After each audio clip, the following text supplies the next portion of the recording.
it's like you're doing this weird conflation thing where it's like, man, people are selling products, and then you're like equating that with the N-word. Those are two different things. Number one, and then number two, it's like just the N-word sometimes. Who is selling the N-word?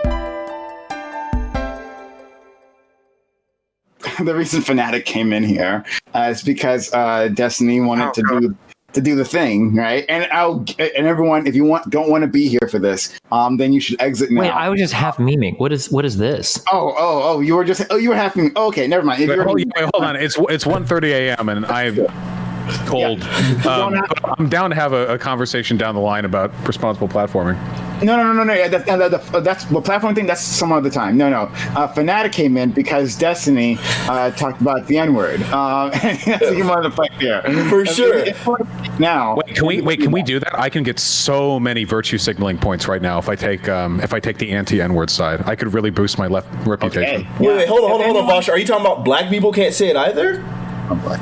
I am. I'm saying that it should be. That's a word for everyone or a word for nobody. That's my point of view. It's the worst take ever. It's the best take in the world. Destiny, you have no idea how many times I've debated this in DGG with like just inside of like just a random whatever chat in there, and those people are like, first off, they were getting angry because I was using it, and then it like they were like threatening to ban me, and then you had to give them permission for black people to be able to use it, and then the problem is that here's the problem: is if I say in my Discord, I think we have a blanket ban, because if I say black people can't use it, then like we're in this weird world where you have to like send in a fucking driver's license of yourself. It's like, well, look, I'm black, so I can say the N-word in Discord, and then we don't know if somebody can say their friend's driver's license. Like that, we only have literal N-word practice. Like, bro, like I want to drop N-bombs in DGG server. Can you go ahead and like lend me your ID so I can ship it to one of the modules? Like, I don't know, that's a weird world, my dude. We N-word in our Discord, and people have been like, why are you preventing people of color from being able to use the N-word? That's their word. And I'm like, the fuck do you want a picture of their hands? Do we need a fucking race ID channel? Everyone submit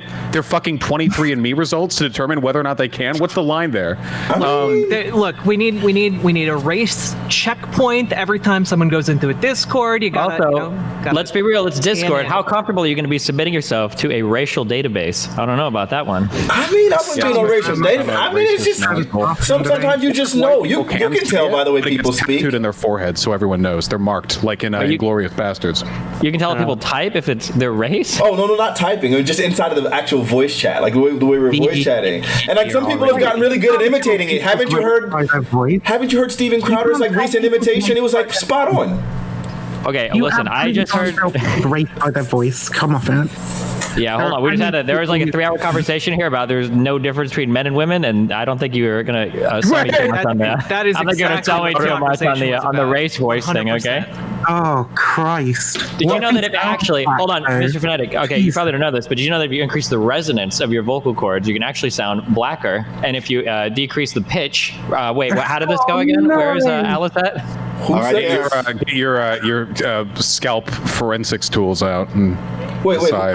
I'm just fucking with you. That was all semantics. Don't worry. Okay. I just want to say, by the way, I'm not saying we should or that it's good, but if you could actually sell N-word passes, I think that like might single-handedly pump up the us back from the economic recession. Why is it that it's always fucking white dudes on the internet going like, oh, we should be able to say the N-word in this situation or that? So, because in newsflash, 95% of political spaces online are fucking white dudes. Okay, that's all you're gonna find here. Right? There's nothing stopping white dudes from saying the N-word. Oh, there's plenty stopping white people from saying the N-word. We're not even having the real conversation maybe yet. We just shouldn't say slurs. Maybe we just shouldn't. Like, I don't think I should say slurs. Like, again, but it's not a slur when black people use it. The only horse that I have in this race is I really don't like essentializing character traits from behavior. So even if you don't believe that white people should say the N-word, I don't think that you can then say like, they said it, racist. I think it can be indicative. I think you can infer, but I think that's lazy thinking. The reason I talk about this, the main reason I give this example is because I actually grew up with, there was a high school friend of mine who was white. He grew up in a really, really, really black, really low income community. He spoke in AAVE. He said the N-word. Nobody minded because the way he said it, it was really, really clear he was not doing this in like like an edgy white boy N-word sort of way.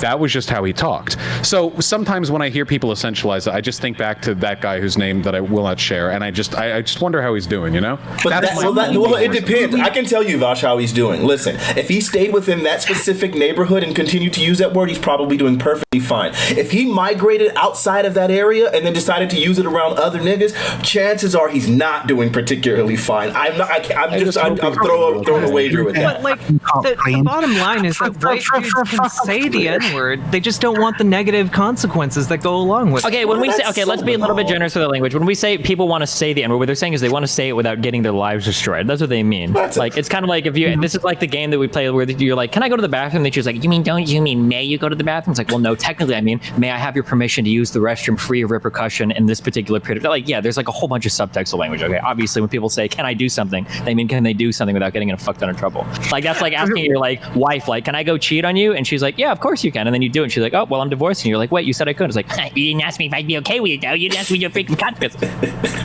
For Kobe in chat, who has his fucking nose permanently up my fucking asshole, by the way, like, I didn't call you a slur earlier. I called you a straggot. Straggot is not a slur. Fuck you.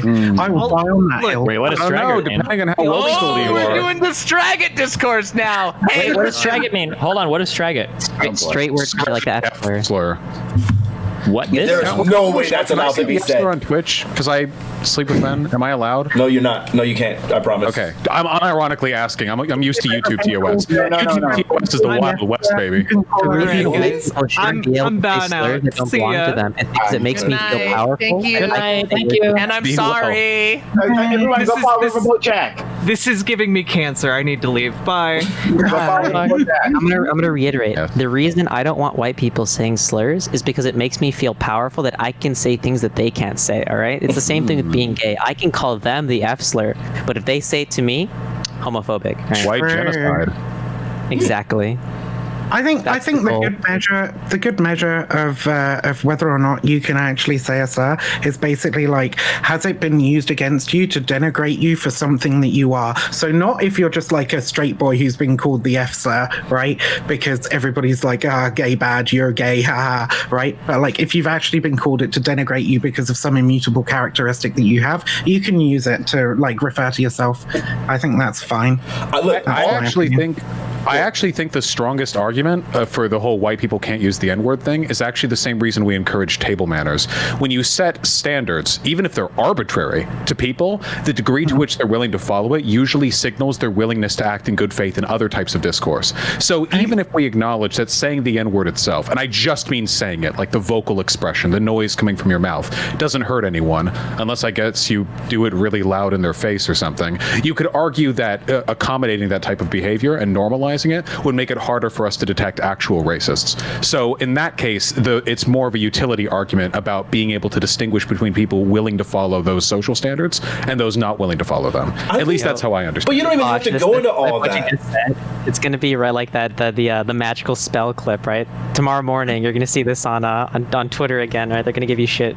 Yep. Me saying you shouldn't say the N-word, I'm probably going to get canceled for this. We've had an 8-hour fucking panel here, and the only thing that's going to be on Twitter in the morning is Destiny coming in and saying like, oh, I think either everybody should be able to use the N-word or like, for sure, that's true. It's a good ass take. It's not though. Look. Here's the reason why it's not. Because like, so when we've had this conversation in the past, right? Like, I mean, I'm pretty. I know you know this. Like the whole idea about like making a word into a euphemism such that it loses its power is like absolutely like an insanely necessary thing, right? When we recognize like, so me growing up, there was a point in time where I knew, and most black people have known this, if a white person called you that word, it was like licensed to go absolutely ham, and it gave them an like extraordinary amount of power, such that like someone could talk about your mom, you know, you might want to go there with them, whatever. But if that word came out, like it was like for sure pandemonium. And I think removing that word and not letting it be so powerful, I think that was a thing, and we've seen some attenuance from it, right? Like in the sense that here's where I'm going to just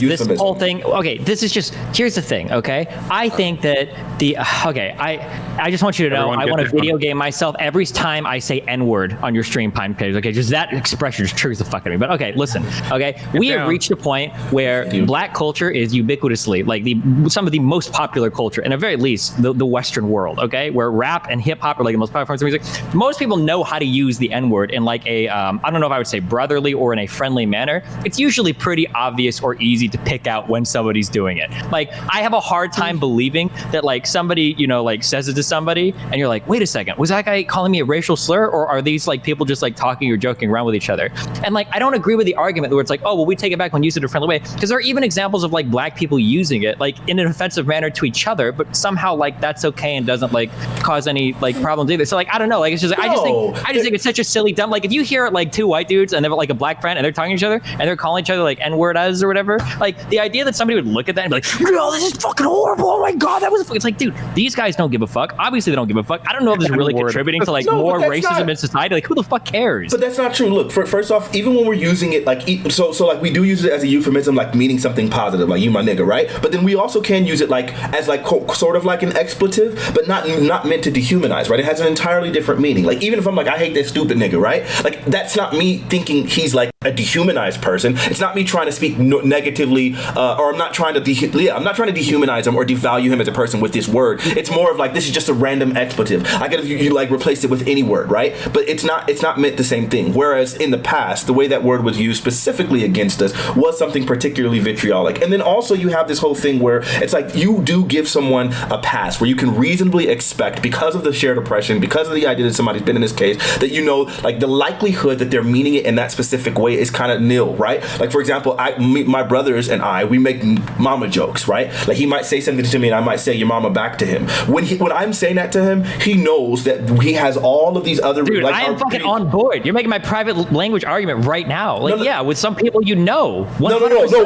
What I'm saying is, because of the fact that we have the same mother and he knows that I love my mother, then he knows there's no possible way that I could possibly be meaning it in any negative way. When it comes to you and the N-word, I can't make that same assumption because you don't have that same impression. So sure, I can't say with no certainty you can't be meaning in that same dehumanizing way. Here's like two counterexamples where I feel like we might intellectualize the argument, but it's not how it plays out. So one, now, I don't care if you tell me it's not the truth. It is the truth. Other minorities in the U.S. can use the N-word, and they can get away with it.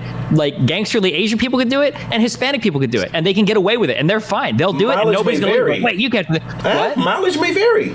Mileage may vary depending on the type of person you are, but you can definitely get away with it way more than, I'm pretty sure even in fucking, I want to say even in Training Day, I think some of the Hispanic people that do it, I might be wrong, but I'm like almost positive that I've like seen it even like on TV. Yeah. And people are just like, oh yeah, sure, whatever. But then also Korean dudes in LA are just like, honestly, more than black people. African people, I'm pretty sure African people who do not have... I'm gonna say this: my Asian and Hispanic brothers and sisters don't say the N-word around me. Like, I don't give you that pass. Sure, that's fine. You can say that, but like, I'm not sure if that's actually the case. There was like getting crazy backlash over Jennifer Lopez using it. Remember, there was like literal pandemonium on the internet because she used the word in her song with Ja Rule. That was a humongous deal. This idea that other people of color don't get shit for like using the N-word, it's like it's a huge part of like the intra like people of color discourse, especially in LA and New York. Like, there's entire like people, all they talk about when they talk about like 6ix9ine is can he say it? Right, yeah, like, or Lil Pump. Yeah, of course, yeah. But I mean, like, I think that just goes to show like how silly and convoluted the discourse is. Like, we're actually like, we're almost in like this land of simulacra where we don't even know like what the fuck a slur is anymore. We're arguing this. We're like, well, hold on, can this person like actually say this word? Does that make them racist? Like, we're not actually even asking like, is the person racist? Is this a racist? We're asking like, in the societal standards that we built, like how do you even determine who can say a certain word without all of us getting upset over it? It just seems like such a stupid fucking waste of time to me. I don't know. Well, I mean, pretty much any language decorum is going to be highly arbitrary. Sure. No, wait, hold on. You do this a lot. You do this really weird analysis where you deconstruct everything and then try to make everything sound equally vapid. That is not true. There are plenty of conventional language things that do make a lot of sense, and they're not all arbitrary. But I'm saying that in the term where we have a word that literally means like friend or brother or homie or whatever, that like this word, like, I'm not saying that all language convention is thrown out or no insults mean anything or everything is arbitrary. I'm just saying that with this particular word, it's so much of the popular lexicon that I have a hard time believing that like most people hear it is like, oh, that was used as a discriminatory, like angry, insulting manner. That's all I'm saying. But here's the deal, yeah, sure, but there's such a distinction. I just want to say that from a practical... Fanatiq to go in. Actually, go ahead. Fanatic. Okay, I just want to say that from a practical perspective, the problem is that there's literally no way to ameliorate this without making life easier for racist people. I mean, you can argue, like, there are obviously contextual ways in which the N-word is not being used in a racist way, and I agree with that. Contextually, it's actually pretty easy to determine whether or not the N-word is being used in a racist way. You can tell. But we have a pretty blanket standard on this sort of thing, in large part because, and we have historical precedent to demonstrate this, if you give any leeway on that, or if you even hint at leeway on that, usually going to be used in bad faith by people who are not looking to use it in the brotherly context. But where does this happen? Are we going to see Lauren Southern use the N-word and we're like, oh shit, oh no, now we have to debate if she meant it like as an insult? No, we wouldn't. We would just automatically assume. I'm not saying that. So that's something that you do, Destiny. So you say dumb shit. I'm not saying that, okay? No, you're saying that we're going to give racist people leeway. Can you give me an example, a single example of like where we're all of a sudden a race person that would have just said like thug or some other dog whistle for a black person now uses the N-word and everybody's like, oh no, it's so confusing now. Yeah, so the main reason that that's an issue is the abandonment of the dog whistle. There was somebody who wrote some paper on this, and I'm sure it would be great if I could remember their name. But usually racists or any other kind of bigot being forced to euphemize is generally effective for the anti-racist or the anti-bigot because the euphemization indicates the development of a social trend that they have to tiptoe around. Whereas if you abandon the euphemism, Trump did this in many ways. You know, Trump went from pretty open white nationalist rhetoric at some points. And the abandonment of the euphemism usually means that there's like a broader movement being built, that they're being empowered. Squashing those movements may involve arbitrary and often confusing and unfun social standards with regards to decorum and language use. But I think, and this is just my opinion, that if there's any discussion to be had on this with any meaningful practical change to the real world, it should probably be done when there's less of an implicit threat of it being misused by actual racists, you know? Okay. I just don't see that ever. Wait, really quick. I was just going to say, look, first off, like, it's crazy because I love it.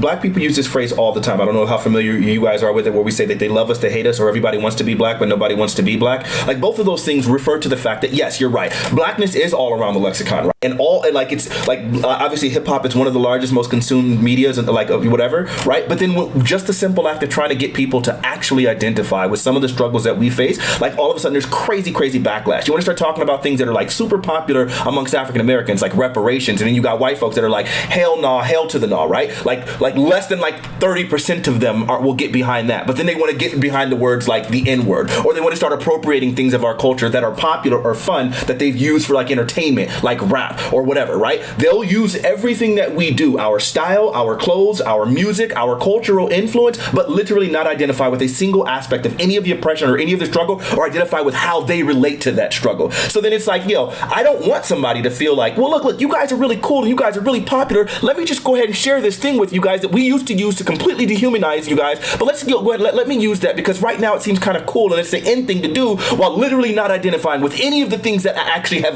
came with that oppression that we had to use, that we had to choose to euphemize. Like, I think that's a little bit ridiculous.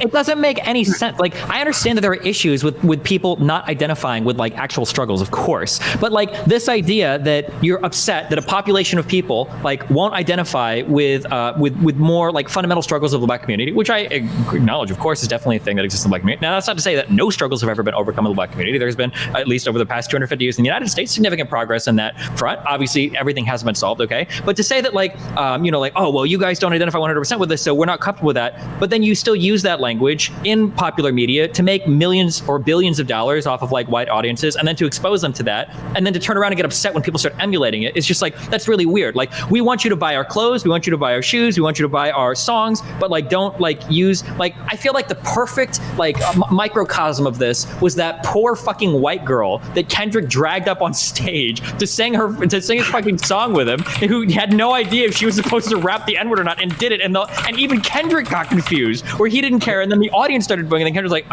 okay, wait, hold on, I don't think you can do that. It was definitely coming. That's not true. Wait, I do want to say though really quickly, because there's actually something important here. Hold on.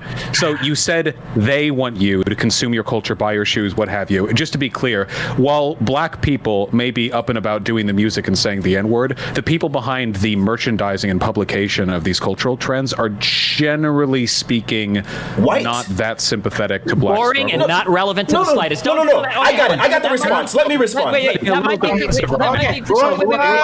a time. Okay. I can't let my whole argument get reframed as the white man. Hold on, I don't know. So that was an oddly defensive response, but yeah, because you because said it's like in a it's the blanket most sense. obvious. I think there's a pretty critical distinction there. It's not, the distinction is irrelevant. The people that are in movies, the people that are part of pop media, the people that are playing sports, all of these people want to sell products and have people buy their performances. Now, at the Nobody's end of the day, saying might that. there be, Hold on. hold on. I know what you're saying. I know what you're saying. I don't need you to. Nobody. No. Stop. One at a time, because we're not going to get through this. Okay. I understand that at the end of the day, the head of a lot of these companies may or may not be white people. I know there are more black people that own record labels and products and whatnot today than before. Yeah.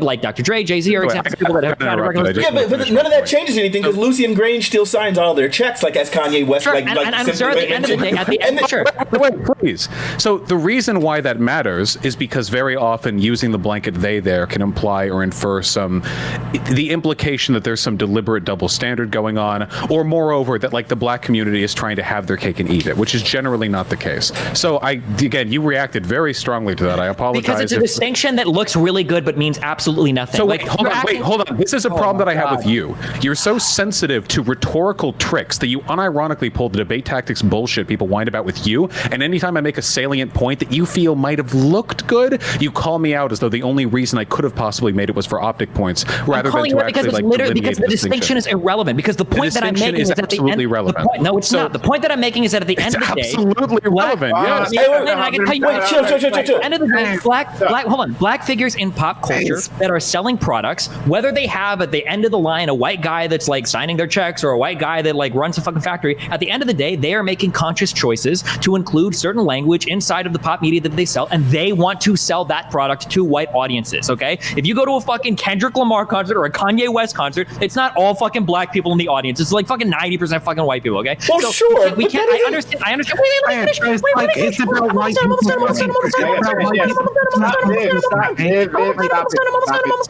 Okay, I'm almost done. Jesus. Okay, so now there might be like a white guy at the end that's making money off it, but it's not like they're forcing all of these black people to put the N-word in their media and only to sell it. So when I say they want that, I do mean black people in entertainment that engage in that type of entertainment. Okay. That's all I'm saying. So I don't think the distinction matters, or that there might be a white guy signing their check at the end, because the desires are the same. They want white consumption of that media that contains the N-word in it. Well, they want black. Okay, so here's what I'll do. Fanatiq respond, right? And then I'll let Vivian respond. Okay.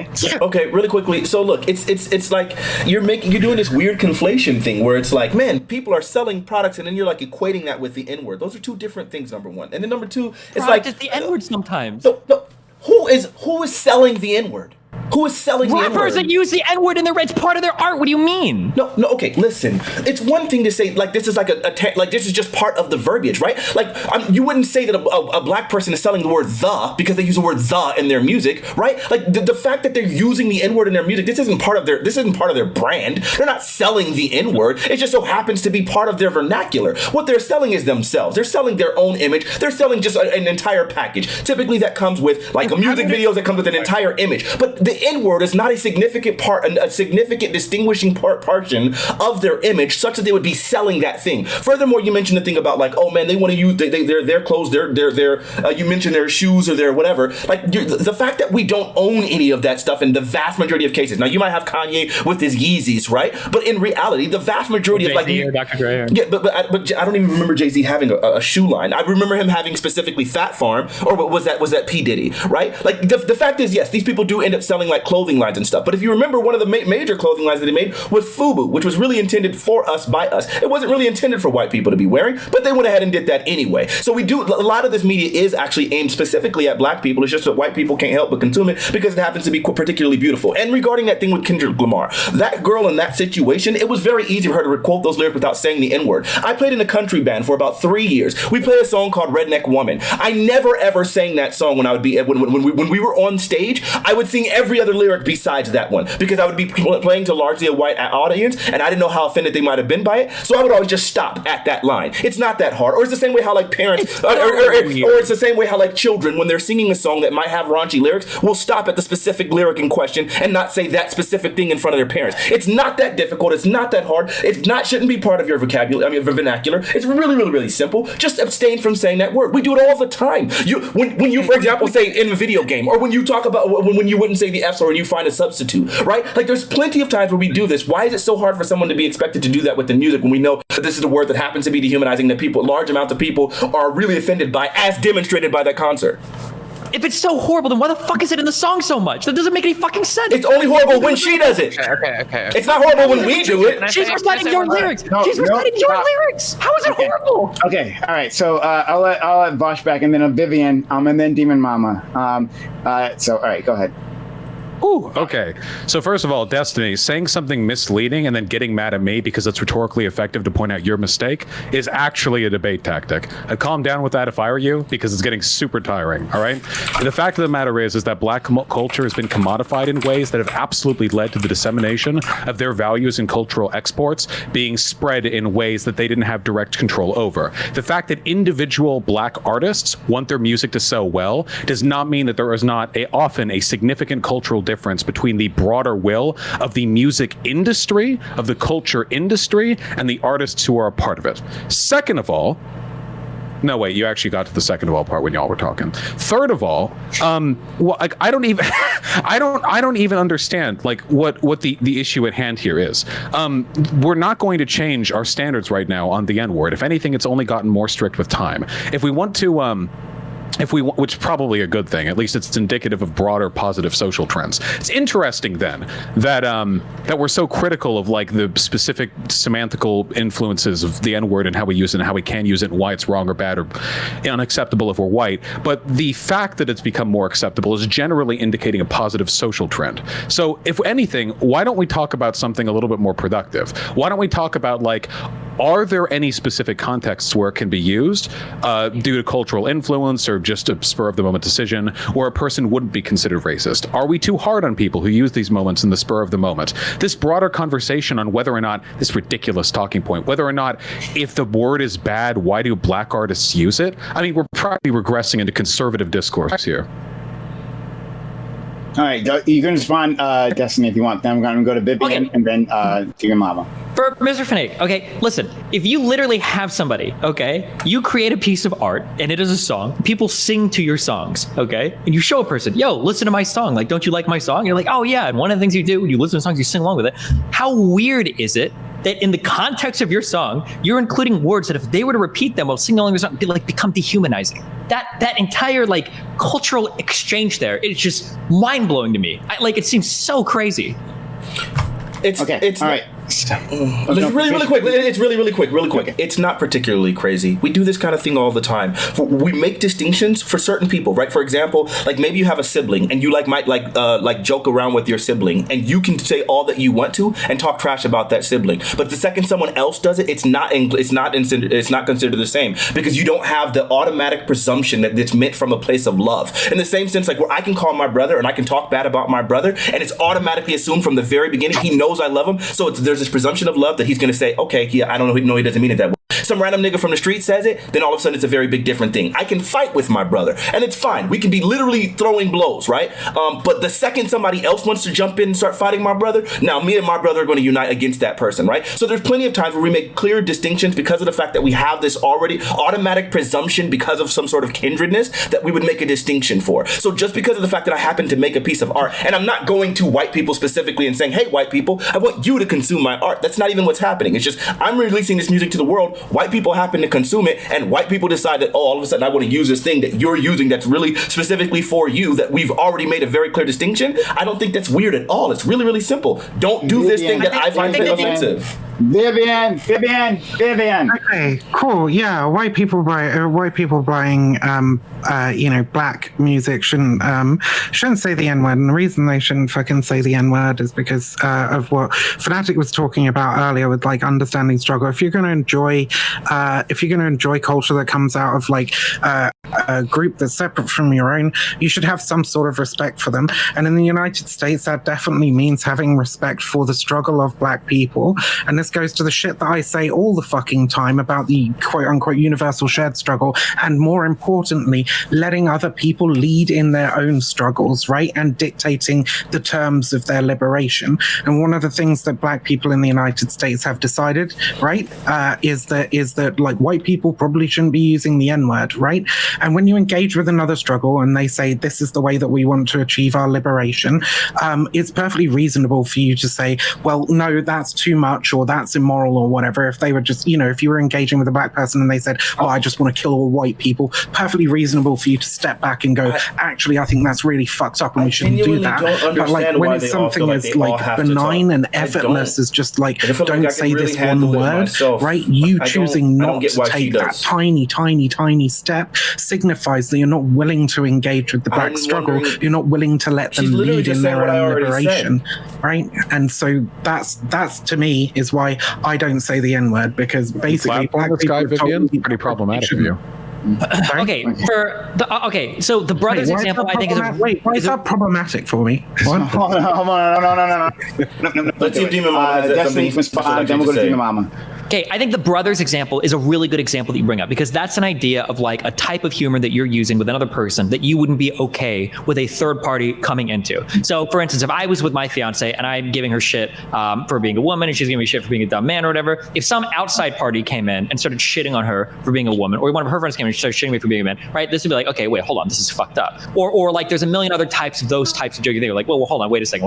Like, I don't know how you mean it when you say it. I agree with you that those types of interactions can happen on a personal level where you know the other person, and it's that type of humor is different because you don't have to second guess the underlying motive. But I feel like that type of bond to some extent is being created when you share art with another person. At the very least, when you invite that person on stage to perform your fucking art with you, I feel like that's gotta be like a similar type of connection, unless you honest to God believe that there might be a fucking card carrying KKK member that snuck into a Kendrick Lamar concert and wanted to come up on stage and knew the lyrics to your fucking song just so that they could say the N-word with the A in front of the audience. Like that like I understand like when you talk about how certain people can be like part of a community, blah blah blah, and I feel like music communities or art communities that listen to things can also be those types of communities. And like if we're gonna take this like broader stance that like, oh well, white people just should never say the N-word, blah blah blah, white blah blah blah, then like if that is really our stance, then I will say this, okay? Here's my Jordan Peterson quote: black rappers have probably made more white people say the N-word more times than any other person in fucking history, because all the fucking white people that rap along to songs in their fucking car or rap along to songs they're listening to that say the lyrics are probably saying the N-word with it. Like, so here's my opinion on that.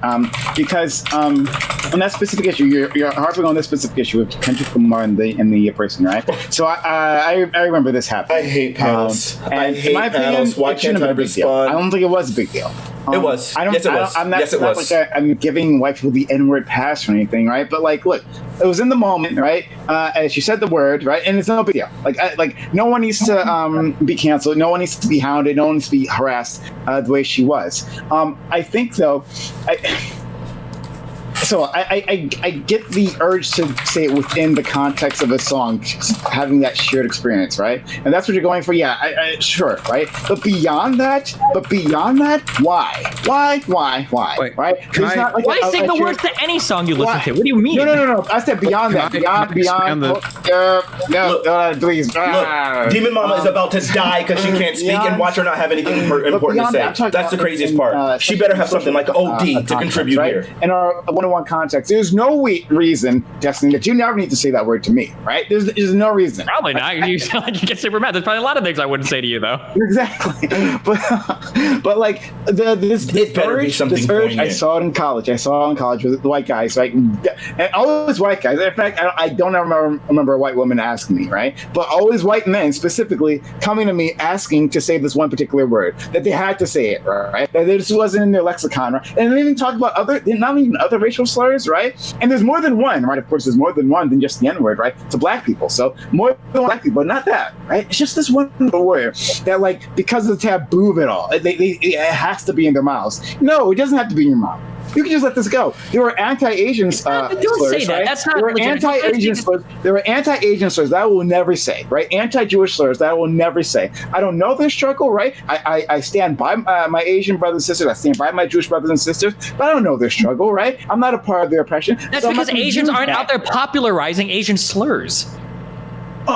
So you think it's not a big part of Asian media to be out here like popularizing a ton of Asian slurs, I've been right? waiting so long. So yeah, you got so much to contribute, Demon Mama. I believe it. Same thing with Hispanic people. There aren't a bunch of Hispanic people that are popular as Hispanic slurs, right? No, so that's why people don't say those slurs. They're arguing to say those slurs the first time. What difference does it make? Because you made it sound.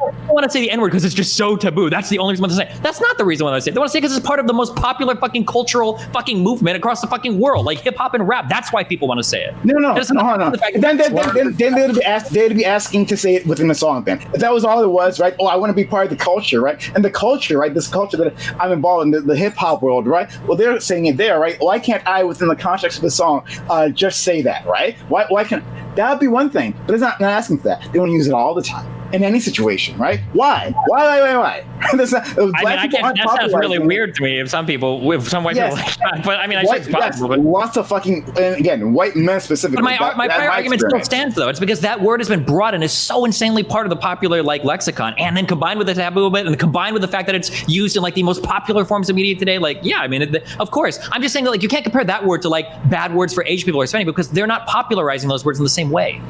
So, all right, well then Demon Mama, and then we'll go to Vosh because he wants to respond. And then we'll go to Joe Lewis, okay? But Destiny said like 3 things to me that I didn't get to address yet. Yeah, I know. I've been waiting. Hey, listen, between every step on the way to me, both Vosh and Destiny got a response, and you got a response to Fanatiq. So I want to say one thing. Okay, first of all, there's something we've been ignoring in this entire conversation, which is that who fucking cares what a handful of famous musicians put in their song? That doesn't represent the desires of an entire group of people who have been systemically oppressed in this country. I'm white. I can only draw parallels to my experience as a trans person with trans slurs, and that's a little bit different. And there's a totally different history there. But I think we can acknowledge that like the idea that like, oh, like you use this broad Destiny uses this broad term like they like are popularizing or whatever. No, they're really not. This is them expressing themselves. And as somebody who, I tend to believe in the reclamation of slurs. The reclamation of slurs is an act that it isn't super clean. It's an act of saying, hey, no, I want to be able to take this thing that is used against me and use it myself in art to represent. Notice how there was like a trans conversation happening earlier, and I just was like, I'm not touching this. I'm not jumping in this. I think I agree with. Why is it so easy for me to do that? But just because the word's in there doesn't mean that it's intrinsic to the art itself. It might be a part of the whole piece, but we also can't overlook the fact that, like, hey, look, even if it is intrinsic to the piece of art, all of the artists in the world who use slurs are never going to represent the entirety of the vast majority of the people who have been impacted by this shit. They don't get to determine that as a whole. And if a lot of people don't feel okay with it because of the obvious and blatant, and I hope that everyone agrees on this historical context of the use of that word, I think it's kind of ridiculous to try and find a way to desperately get yourself at like an N-word pass by saying, well, the artists want to make money off of it, so I want to be able to say it too. Like I don't know. It just does that make sense? Like, I feel like we're arguing like 15 different points. There's a whole bunch of random assumptions that are being made. Next person. Half of this argument is pivoted around whether it's wrong for some random person to sing it in the lyric, when I don't think anybody really cares that much about that. We're probably talking about actual racists getting away with using it. No, we're talking about both. It's both. Really, really, really awkward way in which some white people go and push so hard to be able to use a word that obviously fucking bothers people.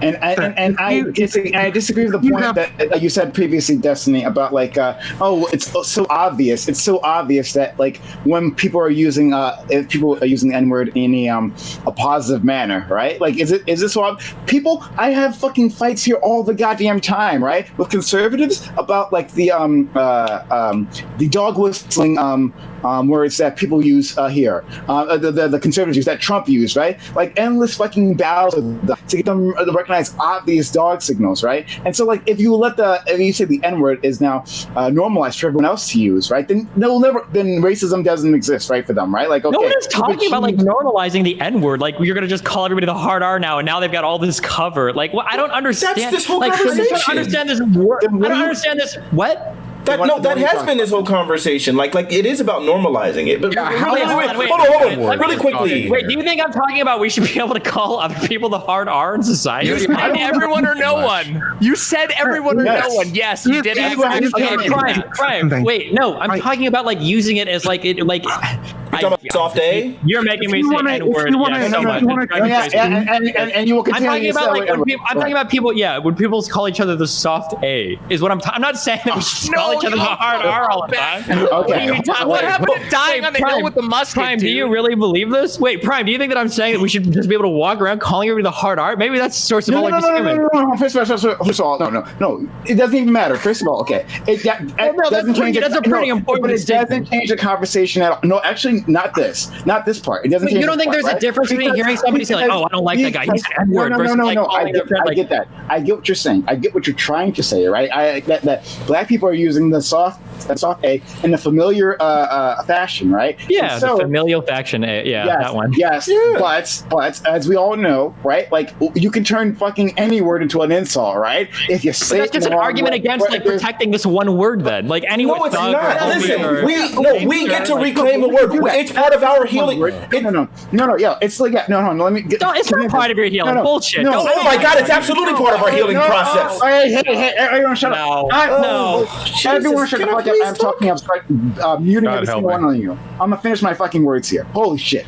All right. Now look. He's gonna go 5 times. Like saying it, I get what you're trying to say, right? Saying that like there's a familiar way of using this conversation shouldn't have been had on the panel. Right? But if we just simply normalize that, that anyone can say this, right? Then yes, they absolutely will. Racists will start dog whistling with that, and they'll say, "Oh no, I meant it in a friendly way, right? Like I'm doing it in a friendly, you're doing it in a friendly way, I'm doing it in a friendly way," and that they will use that to highlight. Why even bother with any dog whistles, right? When you have this word is now available to everyone else. No, these slurs and these transformationist slurs, no. The K word for Jews, if it was like a transformation for that, I wouldn't use that either. Right? I'm not gonna feel bad how long I go for now. Because I'm always like super duper cognizant of like, I don't want to say too much or go too far. I'm not doing that anymore. I don't have to be a part of that. But white people, particularly white men, just desperately need to be a part of this. Desperately need to have this in their mouth, and they don't. They absolutely don't fucking do. All right, so Bosch, go. Okay. So, I just want to say the reason why it's been popularized through culture, so if they didn't want it to be used, why popularize it through culture argument doesn't sit right with me, is in large part because black people really haven't had much control over how their culture got popularized. Initially, I mean, you had the Harlem days, right, where you had all those clubs and the culture that was produced there, whether you're talking like the musical or the dance, was generally kept within those communities, and usually white folk would come on by to Harlem to spectate because they thought that black people, being more animalistic, are better at having a good time.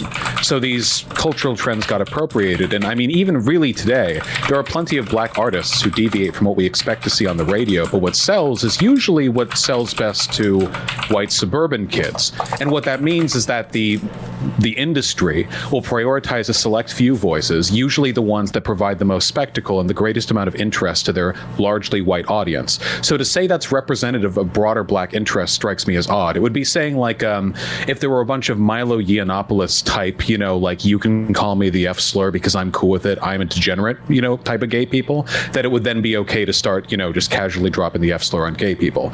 And likewise, there are some, although this is to a lesser extent, there are some like trans content creators I know who in private amongst themselves use like the T slur with each other, or they call themselves all sorts of horrible things you probably shouldn't call trans people, but they do it in good humor. And, just the usage of these terms I don't think is itself enough of a justification for broader use, because the context there is important.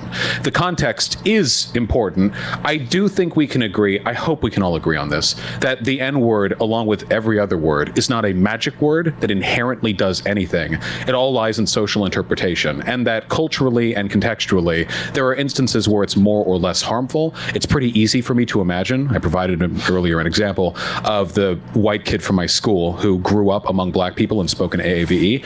To think of examples where white people using the N-word is absolutely not racist. I think that it's a really tricky social environment to navigate. I don't know if there's a hard solution. I don't know why we're having the conversation we're having right now, since nothing's going to change in this respect. There's a hard solution. It seems like this conversation is inevitably going to get co-opted by bad faith actors. So there's if it's ever spread wide enough. There's plenty of hard solutions. So Joe has not been able to chance to speak. Joe, please, go ahead. Right. Hey, how's everybody doing? Can you hear me okay? Yep. Yeah. Mm-hmm. Cool. Sounds good. Yeah, I saw Fanatiq was kind of having a rough patch, so glad to be here. Glad to see you, Fanatiq. So I'm just gonna say this kind of a little bit broadly, right? So because there's a lot of like just dumb shit, so I'm gonna try to plow through as much as I can. So though, right, hip hop is now consumed by mainstream audiences. It's traditionally made for and by working class Black youth, right?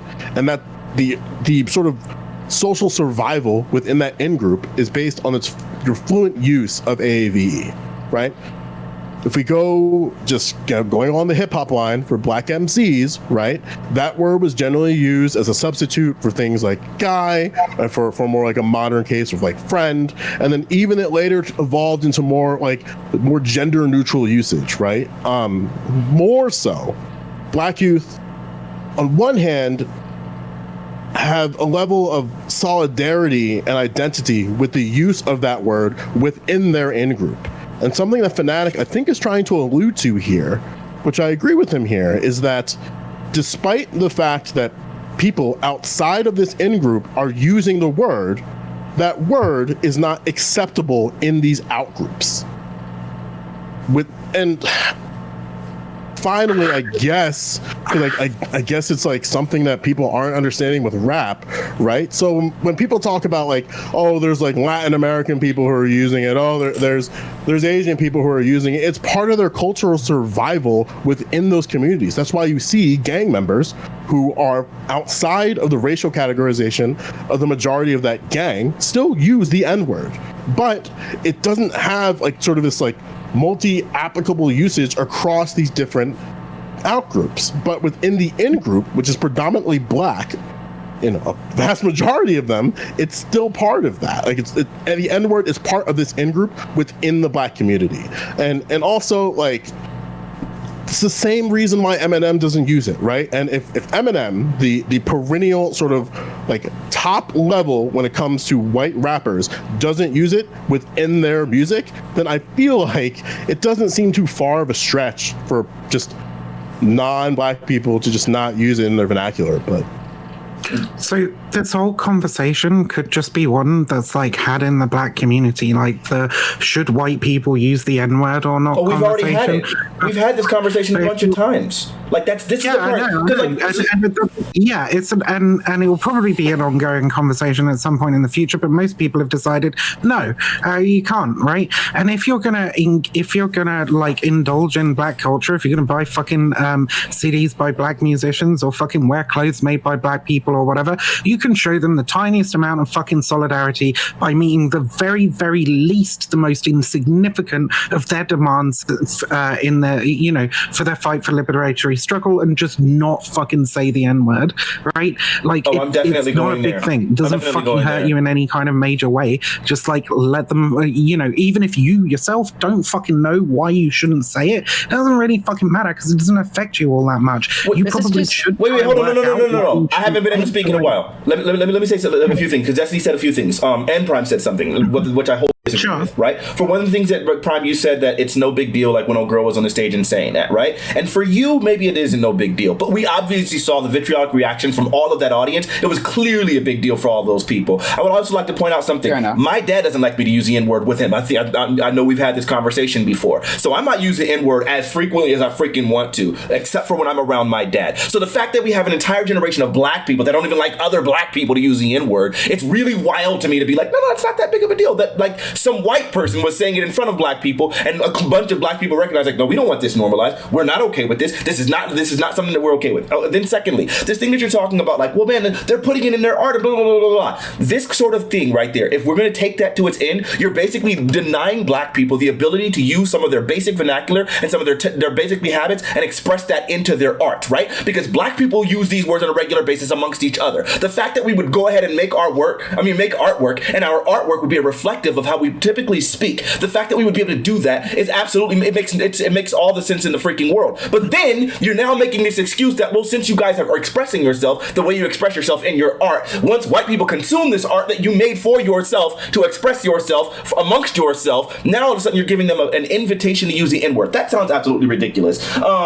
Then finally, there's one more point I wanted to make. It's really, really wild to me because like I'm really, really struggling to get some words in edgewise here. You guys were having a trans conversation earlier. I recognize, even though I got plenty of opinions on this subject, I recognize it's not my freaking place while you guys are having this topic, so I shut the hell up and back the hell up. But right now, we're having a conversation with two white guys talking about the N-word, and then everyone else wants to jump in and really insist and insert themselves, and sometimes not really even contributing to the conversation, basically just saying the same thing that we've already said. Like, it is somewhat frustrating to me, considering I recognize I had the introspection and the self-awareness to recognize this ain't my conversation, this ain't my place to speak, even if you guys are debating with Vosh, and I might have some points there, it's not my time. Like, let the niggas speak. That's all I'm saying.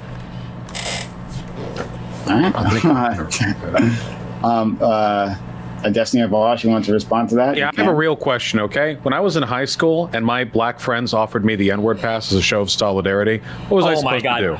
Okay, wait. Do I turn them down? Do you just politely say thank you, but I refuse because I have an ethical obligation? How do I let them down easy? You know? Okay, I want to respond to something Mr. Fanatiq said. Okay, no answer. So that's what I thought. For the idea that like it was a big deal around those people in that country, I don't think it was a big deal. One, because when you listen to the people in the audience, there was some confusion. They weren't immediately awestruck by it because they didn't even know. And then two, I'm pretty sure there was a white person on right before her that rapped the N-word, and I don't think they cared that much there either, which probably contributed to her confusion. So the idea that, and even as you said, even in the black community, it's not like a settled question, and even if black people should say the N-word. Now, I don't have a fuck ton of black friends. I grew up with a lot of black friends, but all of their fathers were really fucking conservative. And those households were really fucking conservative. And they did not say the N-word in any of those households. Holy shit.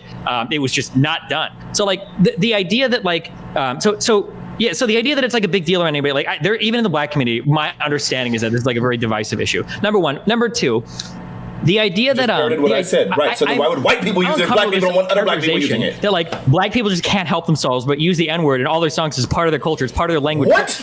There are a lot of really talented writers out there. Okay, Henry Lamar is a really fucking smart dude. I don't think that guy needs to use the N-word in a verse. Okay, I think you can find a fuck ton of other words to use besides that one. I don't know. I don't know if I would. No. This take is literally. Wait, this take was literally. Well, okay, I'm almost done with the third point. This take was literally response to like black people have to use it. It's part of their vocabulary. They have to use it. No one said that. The third one, and okay, that's a complete misrepresentation. What I said was, wait. Okay, you can counter. Okay, yeah, and then I'm just gonna do the third one. And you can counter that, okay? Because maybe I misunderstand you. That's fine. And then you respond to that, okay? The third one is the idea that like you made it for yourself to express for yourself, like to your own people. Bullshit. Death of the artist. You're not just making songs to give to your friends, to rap to your friends. These are things that are being released on major labels that are being sold all over the fucking world. Other people are going to take your art and they're going to consume it in their own way. If you truly believe that this N-word is so fucking harmful that white people should never fucking say it, then using it in media where you know the major consumer is white people is incredibly fucking irresponsible. Just stop using the word. Okay, so it's really, really simple. Number one,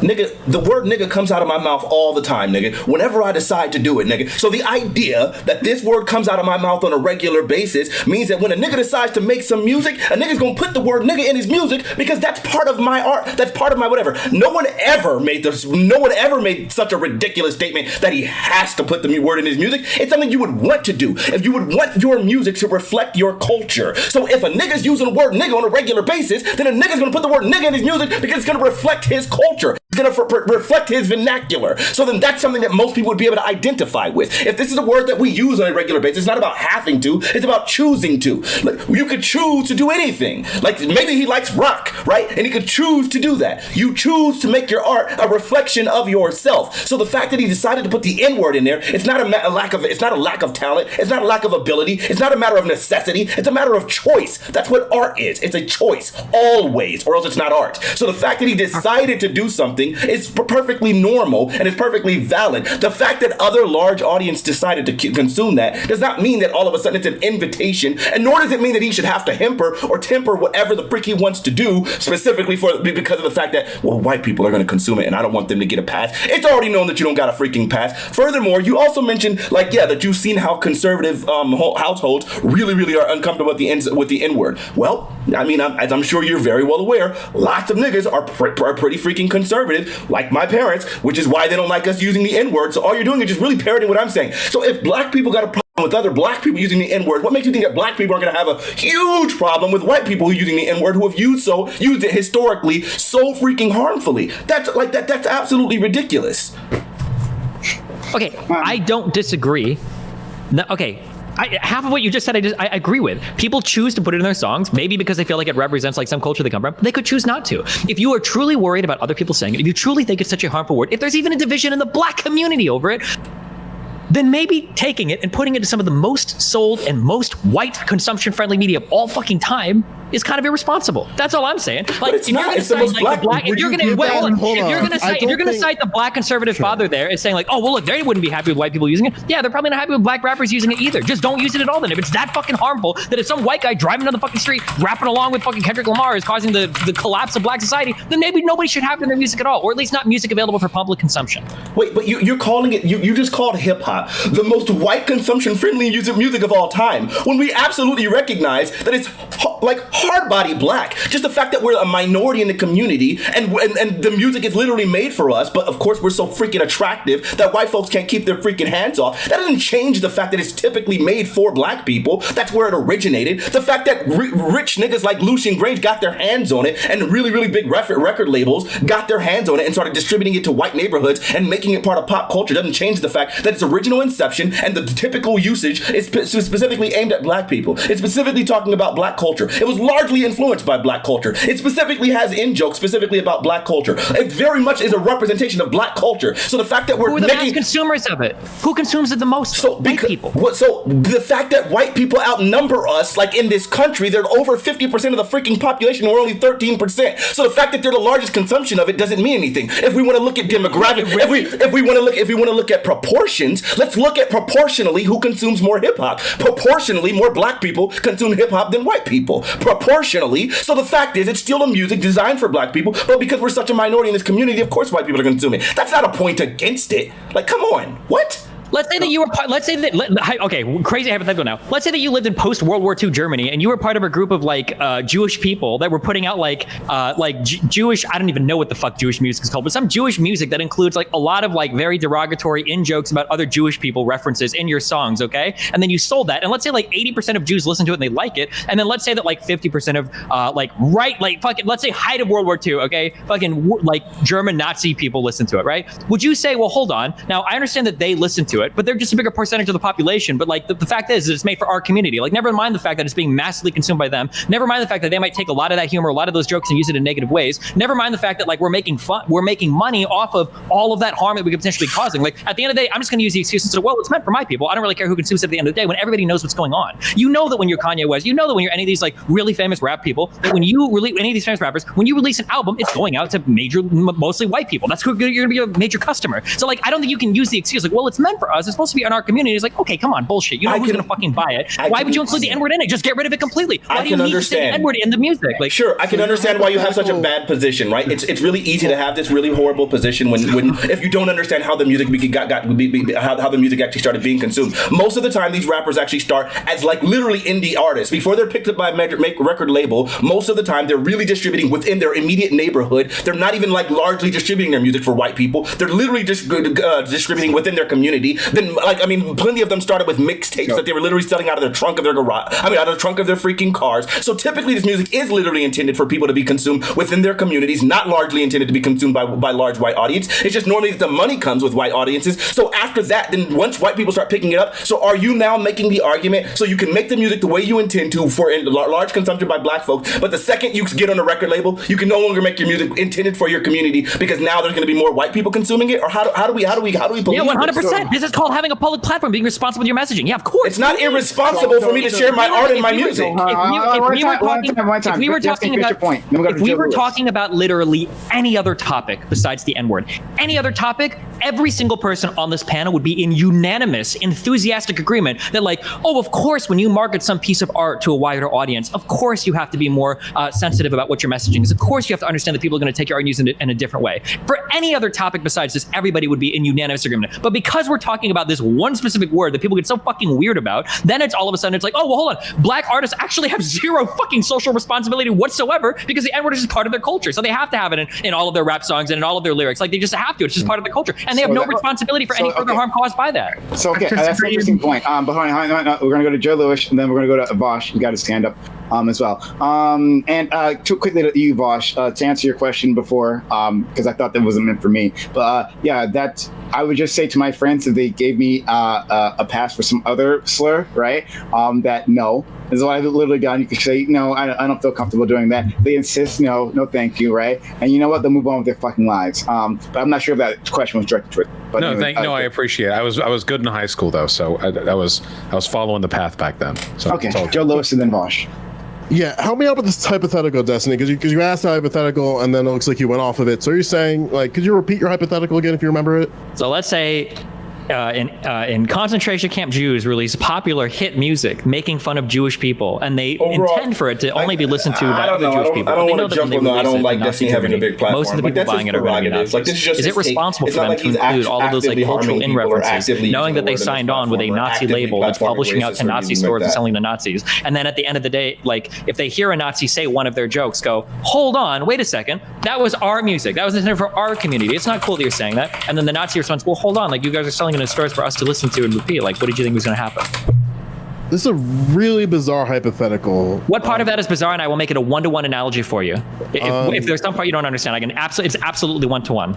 So I'm not necessarily sure if the Nazi situation holds up, especially considering Nazis were pretty hell-bent on eliminating Jewish culture. So help me out here. Like, are you saying in a hypothetical situation? Okay, so let's say we have two populated. So let me finish. You're saying that the Jewish people at the peak of World War II somehow were allowed in Nazi Germany to create music that was derogatory towards themselves, but in a way of self-empowerment, and somehow they made it to a situation where they were brought on by a Nazi label.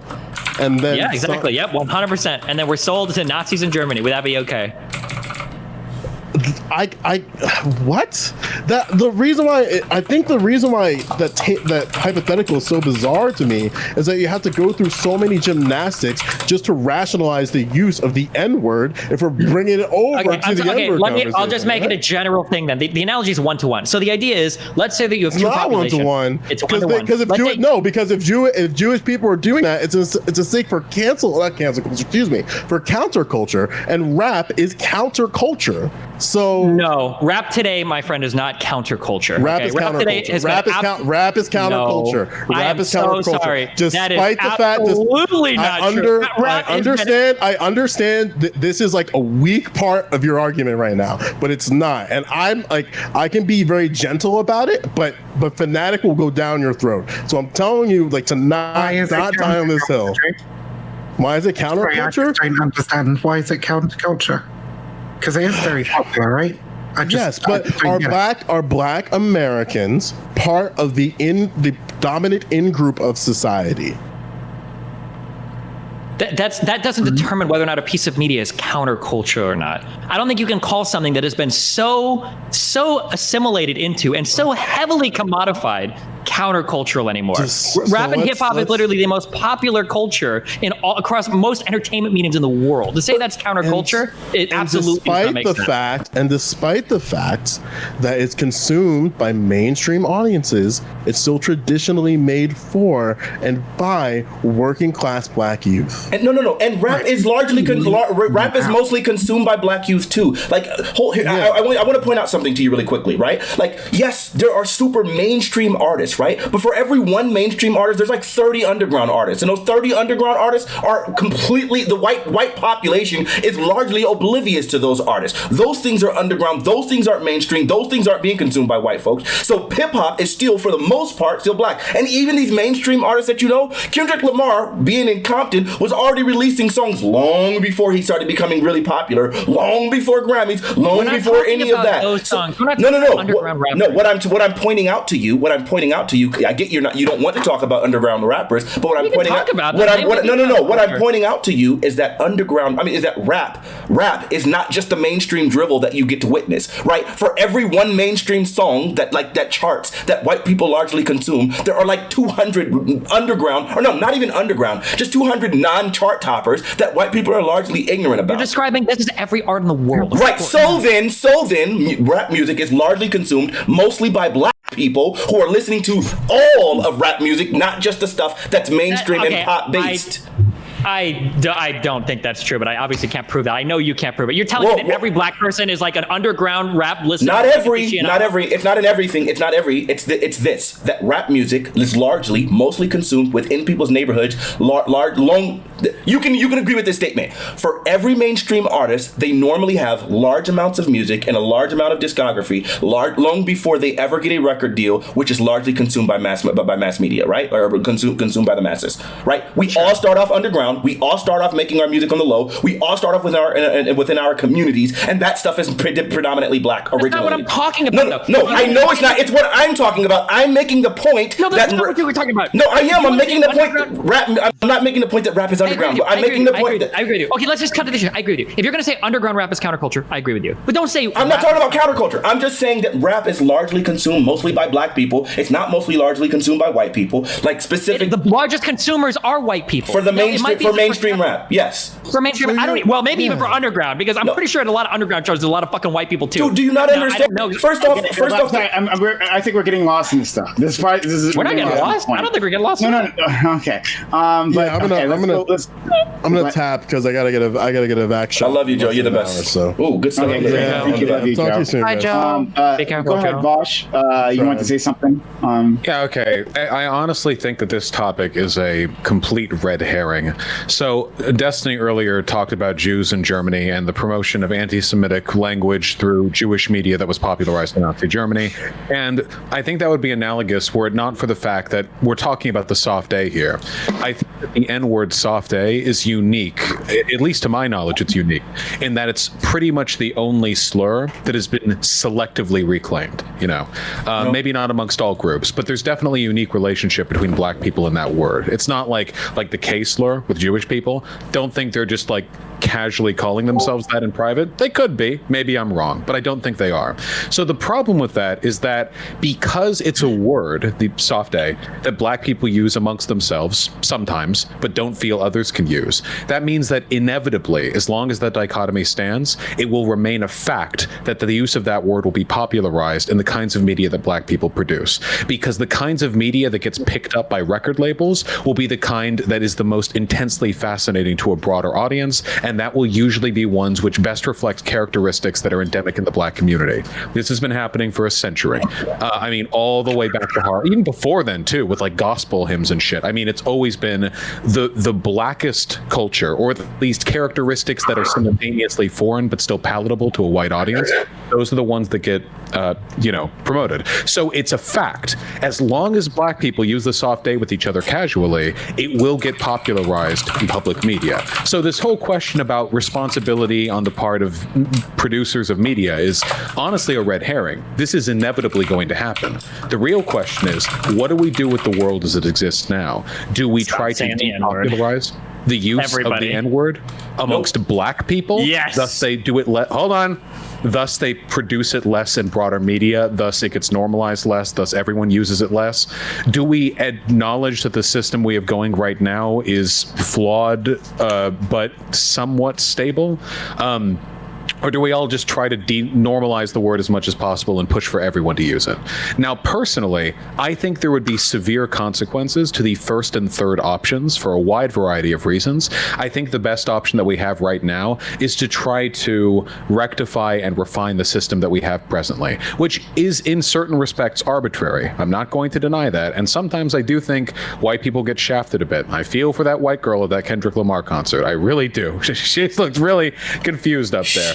But I feel like instances like those she didn't get shafted. Just don't say the freaking word. To what is broadly an okay system we have going on that generally does an okay job of discouraging overt racism while allowing black people the freedom to reject the roots of their oppression linguistically. So I don't know if there's a hard solution to that. It's not like there's some policy you can just or at least stamp a soft on this. solution.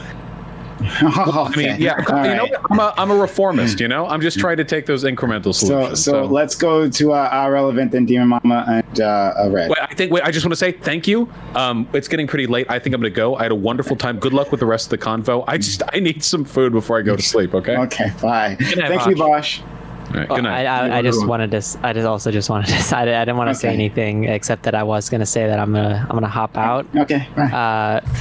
For the record, my position is I don't think white people should say the N-word, and that's all I'm gonna say about it. Good night, guys. Great. Thank you. Good night.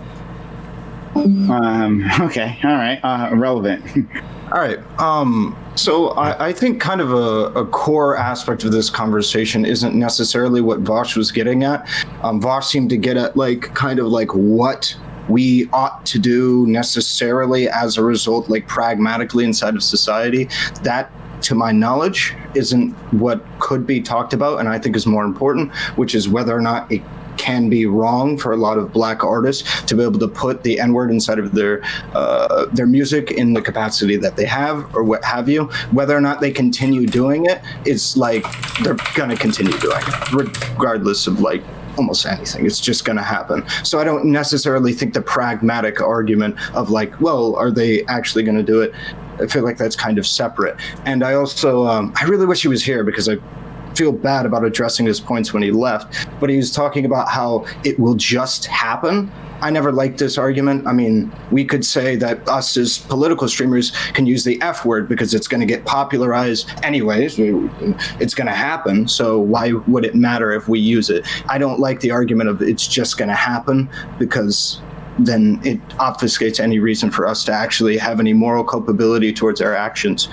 But just to address a point specifically, and I kind of want to address this to the room, if we had evidence to believe that these hip-hop artists using the N-word inside of their media cause a massive audience of white people to use the N-word and want to use the N-word in public, and that was the explicit reason why, is because these black artists were putting the N-word inside of their lyrics, would it be justified, even if they are using it, which I agree with the idea they're primarily using it because it's to speak to their experience, would it be morally permissible under that system or that criteria? Sure. So to answer your question, yeah, I think it absolutely would still be morally permissible for them to continue to use the word. I think it's really, really insane to me that we're even going down this path of the conversation. I feel like it's really, really simple, right?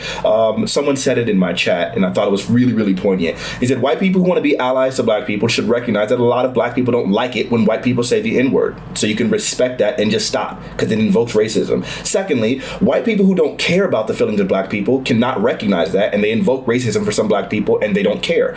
Lastly, black people should not have their culture censored to make white people who don't care about the feelings of black people stop saying the N-word. They don't care, and if they did, they just wouldn't say it. It's really freaking clear. It's a bad word when coming out of white people's mouths. I don't feel particularly bad for that girl in the Kendrick Lamar concert. I think it was pretty obvious to most people there. I don't know how you saw the reaction and saw that black people were confused. It seemed pretty clear clear, the very first time they recognized that she said the word, they immediately started reacting. It is a concert. Sometimes it is very hard to understand the lyrics that are coming out of people's mouths. But the second it became clear and people recognized what was happening, there was a pretty solid response from pretty much everyone. That was just like, whoa, whoa, whoa, whoa. You could hear a literal thunderous reply there. Nobody was comfortable with that. It was very well known that she shouldn't did it. Obviously, we know Eminem knows that he shouldn't say it. You have all of these other white people that know that they don't use it. We've had literal outcry over Jennifer Lopez using it. I don't know how she escaped all of that and somehow was confused that, well, I just figured because it was the lyrics in a song that it was okay. Like,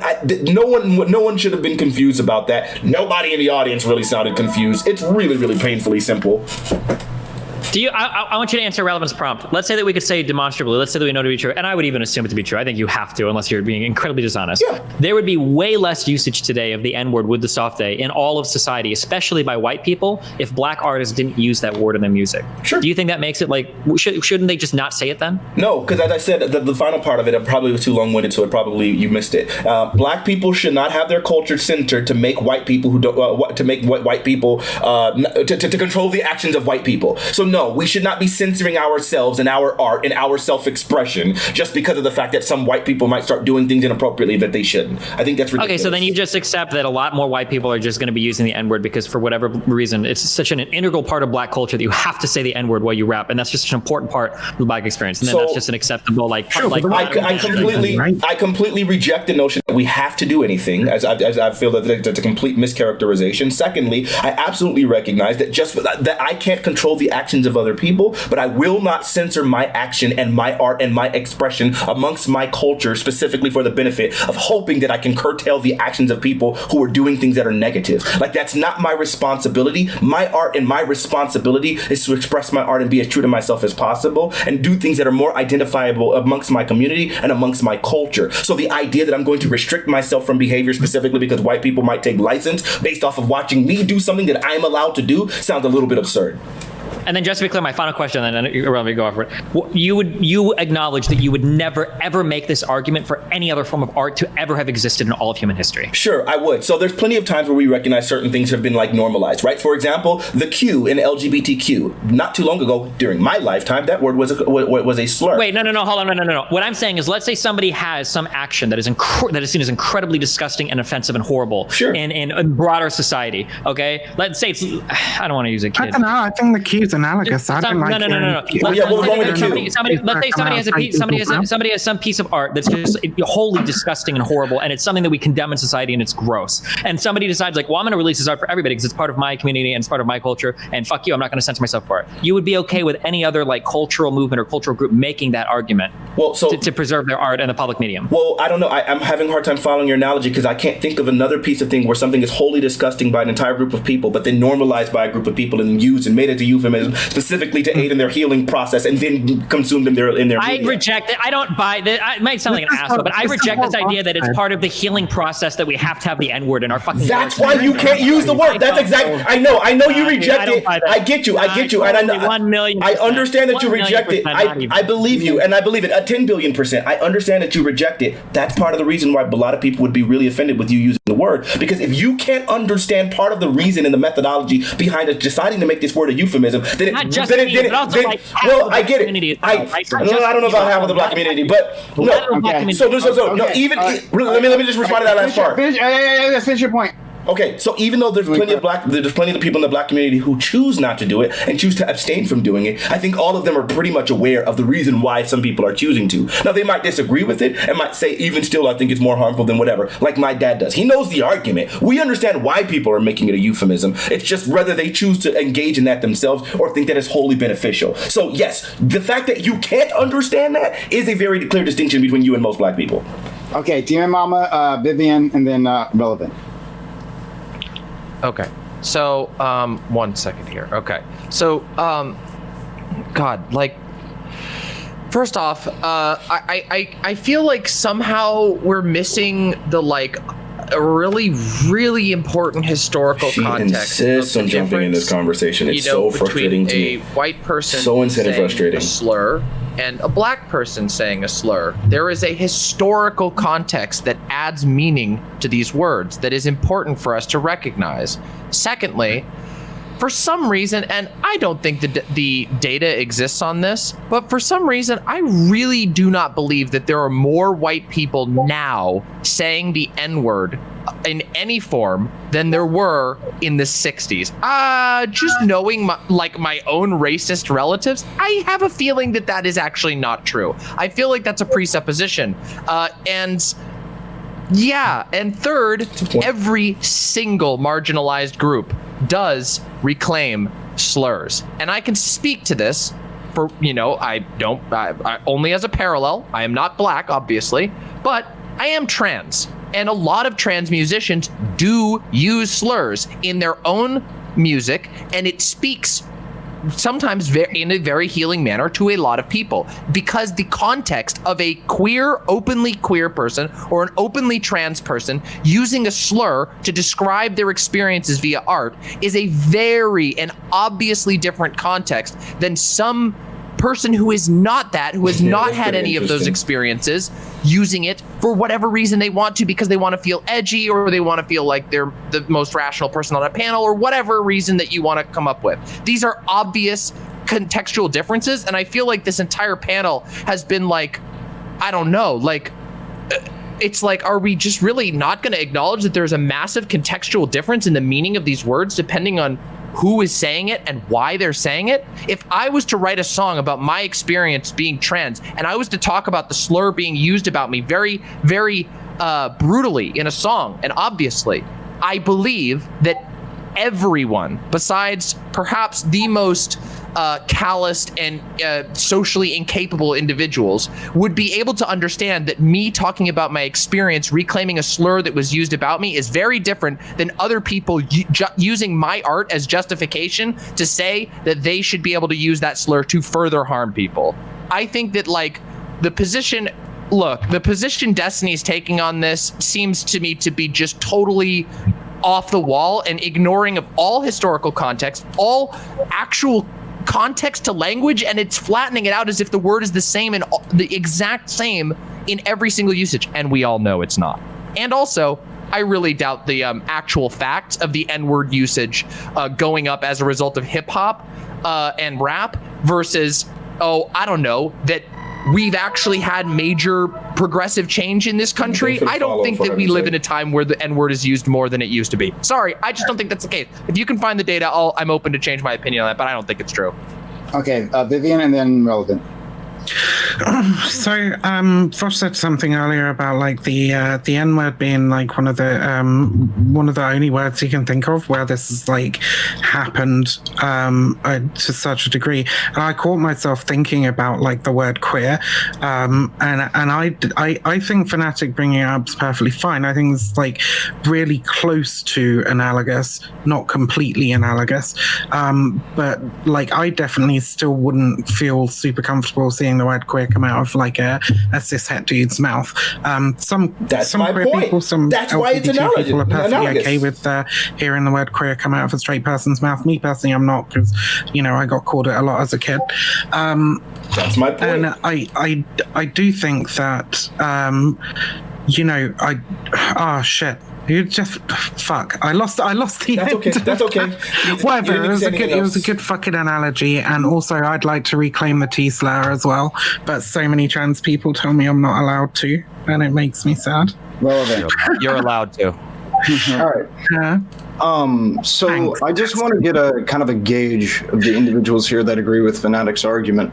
And correct me if I'm mischaracterizing your argument, Fanatiq, that the basis with which you believe that the black people should be able to use the N-word even if it is proven that it causes more white people to be able to use this word in a harmful fashion, or at all, which seems like is a harmful fashion to the general consensus of the room, that it doesn't matter because of they're speaking to a cultural or a lived experience with the word.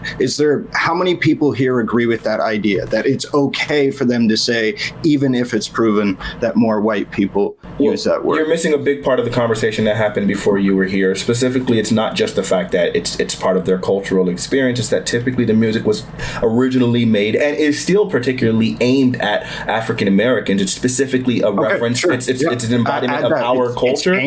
So because of the fact that it's a part, because of that, that's why Black people should be able to do it. Yeah. Okay. So is there? I would say that I don't think that that just because like a racist society decides to utilize art against the people they're racist against, that's a justification for them to not do it.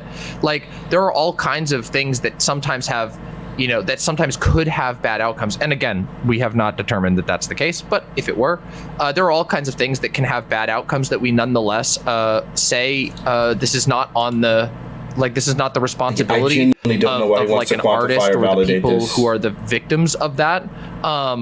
To stop doing that, they need to be further restricted. Like, we should address still in this circumstance the fact that white people would be using it in a racial manner. And I do recognize that, if such data were to exist, guess that you would be Black people don't know other black local hip hop artists. DJ Quick. Oh yeah, I got a big point. Still, the problem isn't the problem still there? The fact that they're being racist, not the use of the we'll get to that. Yeah, we'll get to that. I just want to gauge this one specific question. We don't need to validate. We don't need to quantify it. Just make a point, please. We don't have to quantify it. Okay, the reason why I like to get people's statements on a given issue is because I think it's about to change.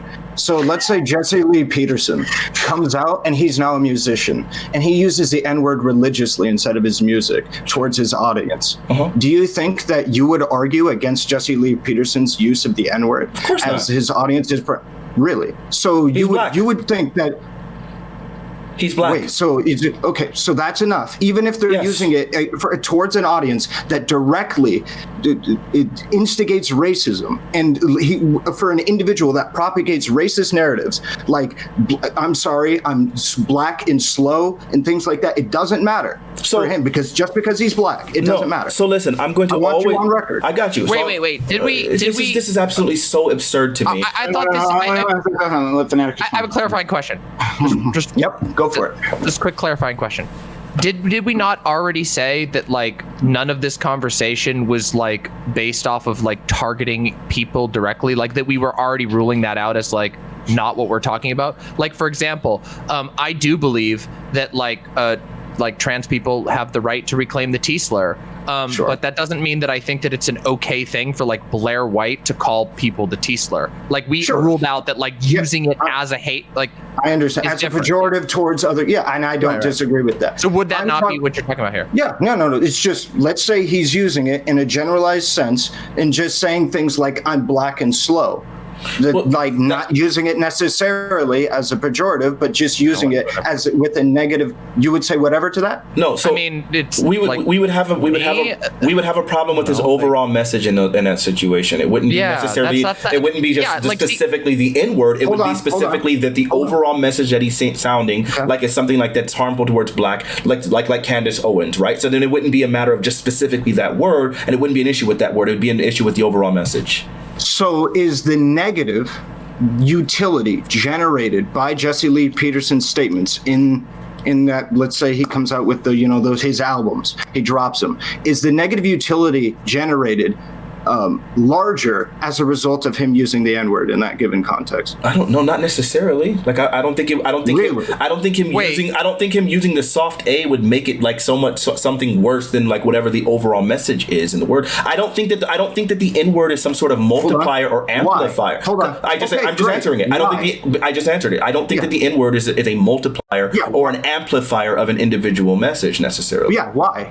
Why don't I think that the N-word is an amplifier or a multiplier? Correct. Because it tends. I don't know. Why would you you're asking me to prove a negative? Because it tends to work that way. If a white person says, if I hate you, black person, that's not going to take as much negative connotation as I hate you, N-word.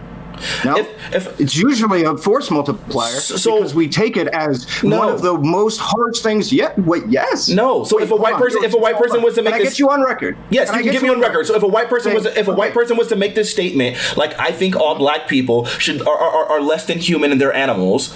I don't think it would be significantly. I don't think it would be like a reduction from. I think N-words are animals. Like are less than human and animals. I don't think that's what relevant is saying though. Relevant. I think please correct me if I'm wrong. I'll go right back to you. But, I think he's talking about not like simply for an overt statement. That one, it's like saying black people are animals. You're getting your point across, right? There's not much to multiply there. But it's talking about like within any other statement, any other context. Give me one. I need an example then, because I don't know what he's talking about. Give me an example. Give me one. Like I hate black people music, right? And then you say like I hate N-word music. Like that's on a different level, right? Like wait, with the hard R or the soft A, just so we know it. It doesn't matter. Hey, I wanted to point out really quickly, Destiny. I just wanted to point out something. And I agree with that. I wanted to point out something really quickly. So even within black people, a lot of black people don't know a lot of local artists, right? So I've had this experience myself. So I was raised in obviously Los Angeles area, and there was an artist named DJ Quick. He was literally on all the radio stations. He literally completely ran this area down here. He was on all the promos for 92.3 The Beat and all the other major radio stations for hip hop in the IE and LA area, right?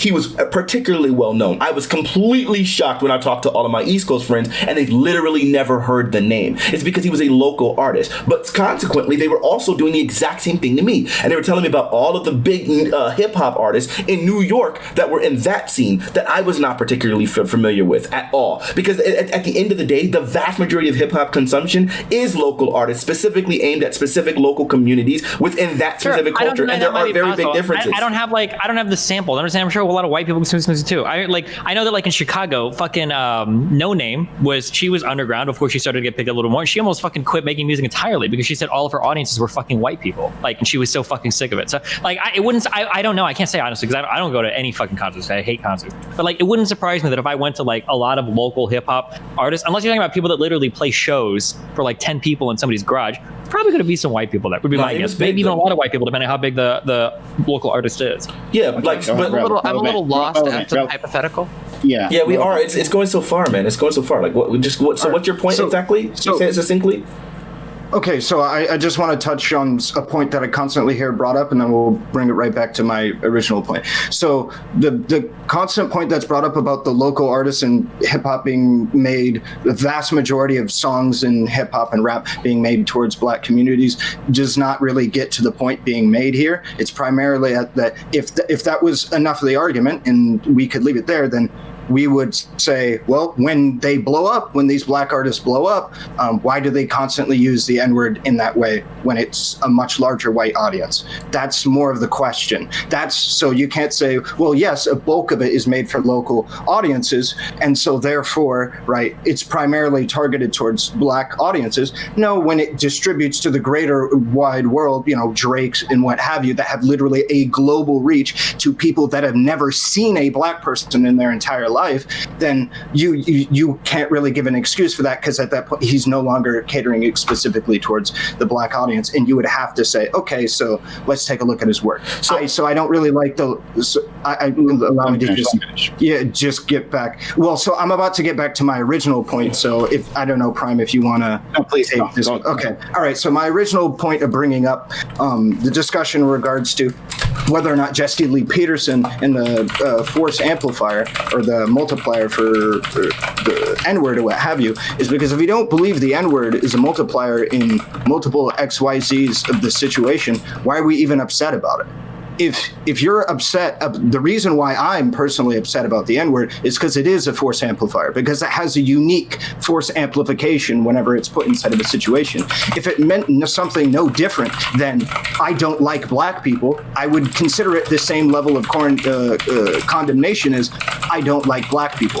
But you know that there is a unique vitriol when it comes to the N-word.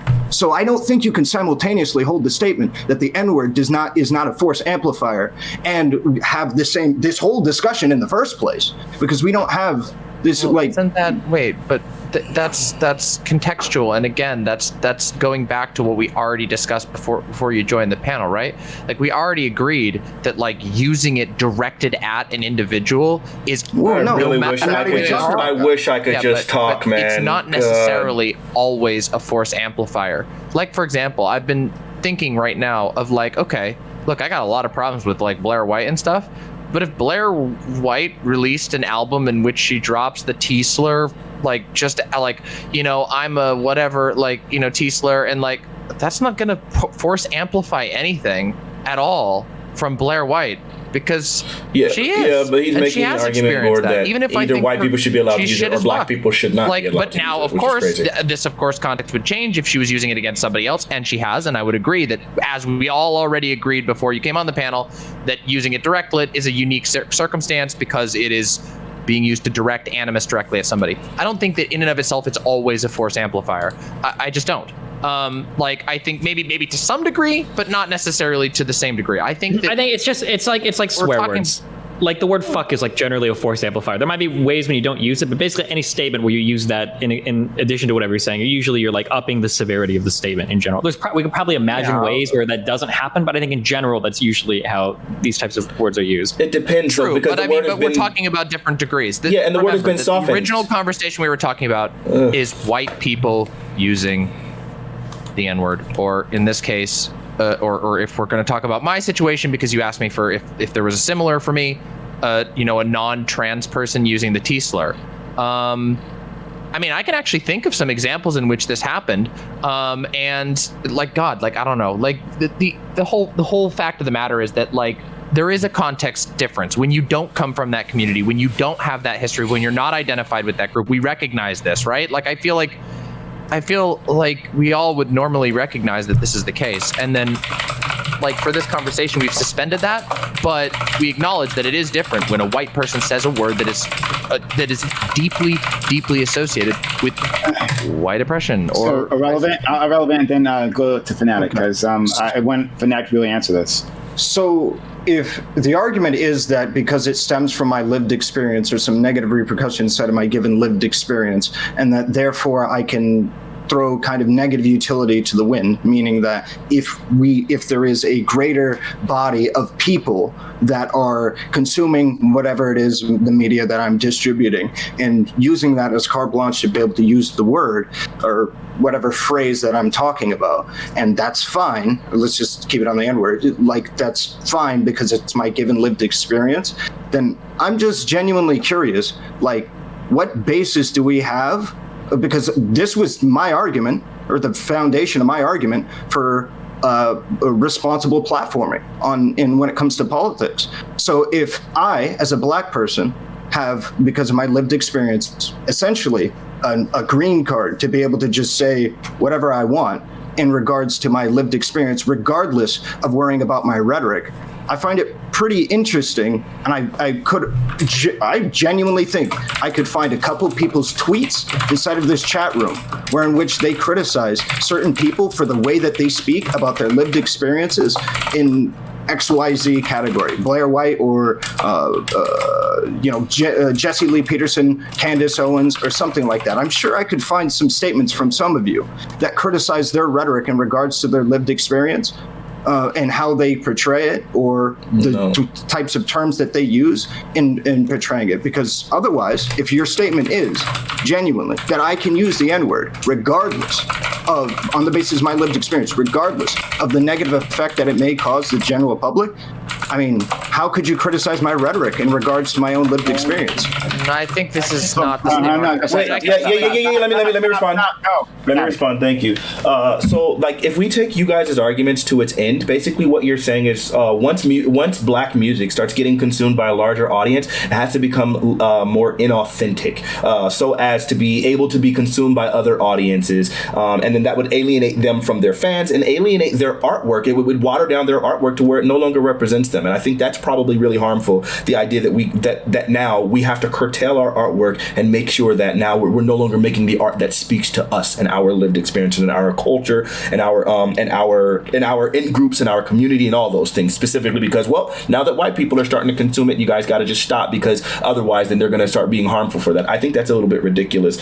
Furthermore, I don't think no one ever said that black people can just say whatever the freak they want whenever it's in their lived experience. I think that's a bit hyperbolic. This conversation has been really confined and constricted to just the N-word. So just taking it to all of these other extremes does nothing to the actual argument. That just sounds absolutely ridiculous, and that's a complete. Hold on. Let me finish. No. I gotta finish.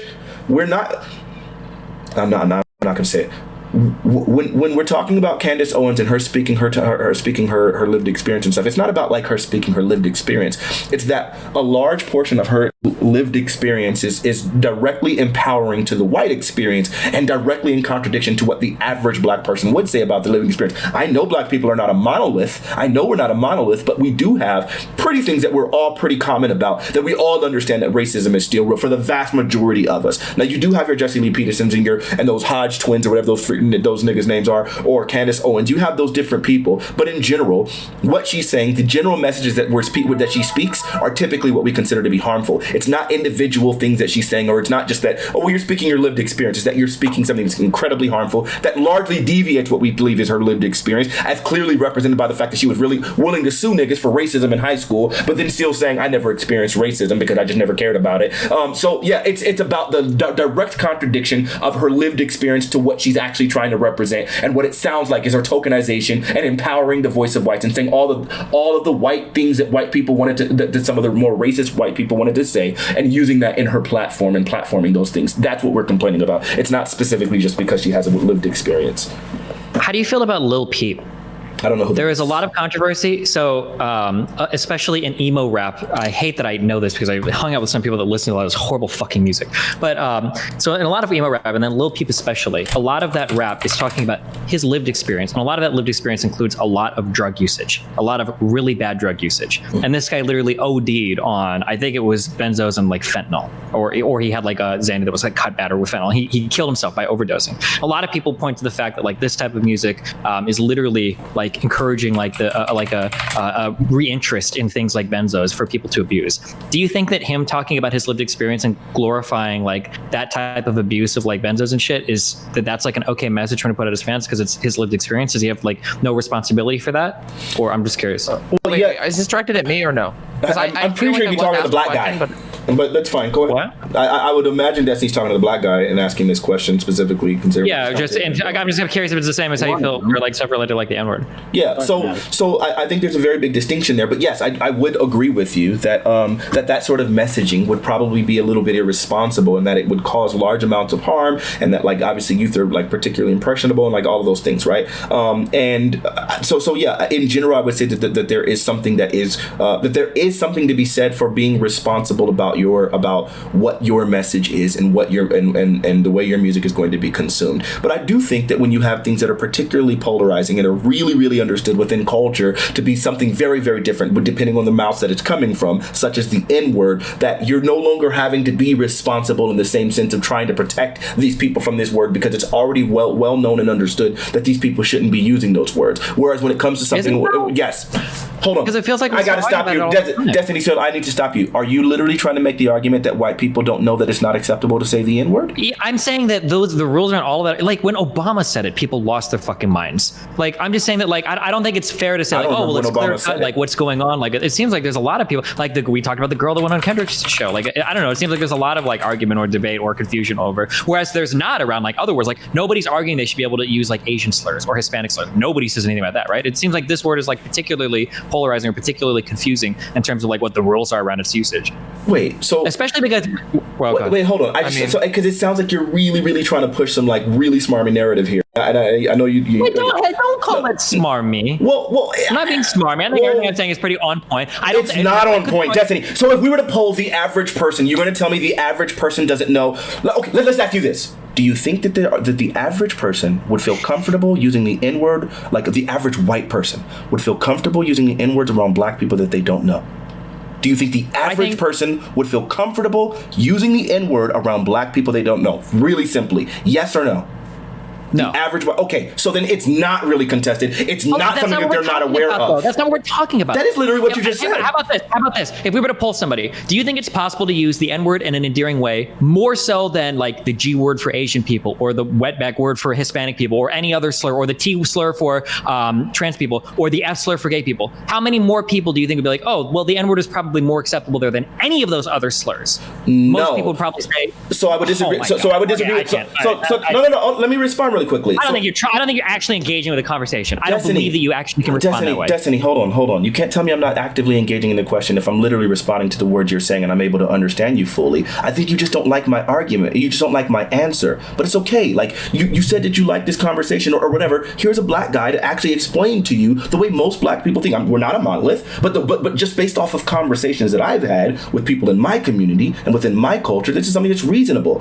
So don't shirk away from the conversation. But it's really, really simple. Well, no, I do not. I don't believe that the average person is going to look at the N-word and then say that it's less harmful. Or I'm sorry, that the N-word is less harmful than all of these other words. Now, I do recognize that most people would understand that the N-word can be used for a euphemism amongst black people, sure, but I don't think that most people would look at the N-word as less harmful than all of the other slurs coming from the mouth of white people. I'm not talking about in terms of less harmful. I'm just talking about in words that have been reappropriated. One of the things that people keep talking about here, which is very interesting to me, and I fully admit it could just be different lived experiences. People oftentimes throw around this term like slur reclamation. People will talk about this. I honest to God think that like when you talk about the N-word, it is way more this word than any other word. Now, it might be possible that different communities act in different ways, but like I have a lot of personal trans friends that will never say the T slur. That is not a part of their normal vocabulary, even amongst other trans people. They're not calling each other the T slur all the time. I've known a few gay people that use the F slur a lot, generally when I was younger and I was in very conservative communities. I don't know if that's like an internalized thing or if they just generally liked it, but like I don't think that gay people walk around calling each other the F slur as much, or trans people call each other the T slur as much as black people use the N slur, like or soft N, soft A, or whatever. I think that the status that these words have, or Asian people call each other the G slur, whatever, or any group of people. I think that the N word, in terms of like slur reclamation, has a very unique place in society compared to any other slur for any other group of people. But there's a difference. I want to give Relevant a chance to speak. Go ahead, Relevant. Right. So when it comes to specifically the slur reclamation and previous points and stuff like that, because there were some things I hadn't addressed, but like I want to address the rhetoric point yet again a little bit. Just touch on it just a touch. If I don't have to worry about because I have a lived experience, we'll stick specifically with the N-word. I don't have to worry about the negative messaging that I portray based on my use of the N-word.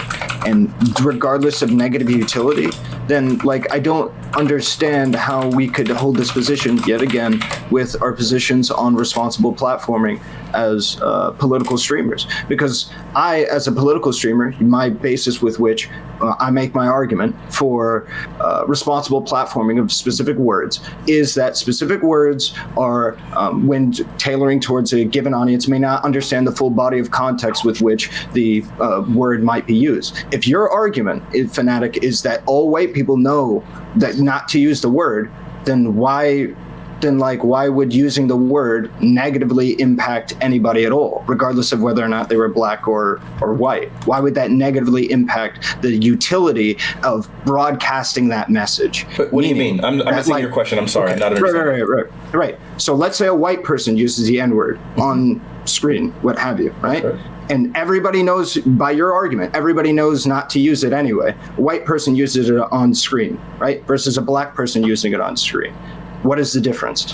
Well, so simply because most people know not to do something doesn't mean that people don't do taboo things, and doesn't mean that some people don't decide to be edgy or decide to do things inappropriately. Correct. Like people know they're not supposed to cheat on their wives, but people do it. It doesn't make it any less of a problem. So the fact that I agree. So the fact that the word is taboo. So the fact that the word is taboo, and that most white people, I think the vast majority of white people, know that they shouldn't be using the word, simply pointing out to the fact that why does occasionally some white people do it? I don't know how does that detract from the idea that most white people know that they shouldn't, and that it is still harmful when those individual white people that make the decision to do this thing that we know is taboo, like why would that be any different? Why is it not harmful when black people use it then? Well, because we've really gone through this argument very, very much, and I don't want to get circular here. I'm pretty sure Destiny has heard this argument enough to be able to understand the idea of shared oppression and the automatic presumption of not meaning it in a harmful way. But I get you weren't here for that conversation. If you need me to go back through it, I will. No, I know that conversation. I was literally listening for an hour before I. Oh, okay. So then, why are you re-asking the question to the question that you already knew the answer to? Yeah, the reason why is because I want to hear you say it. Because again,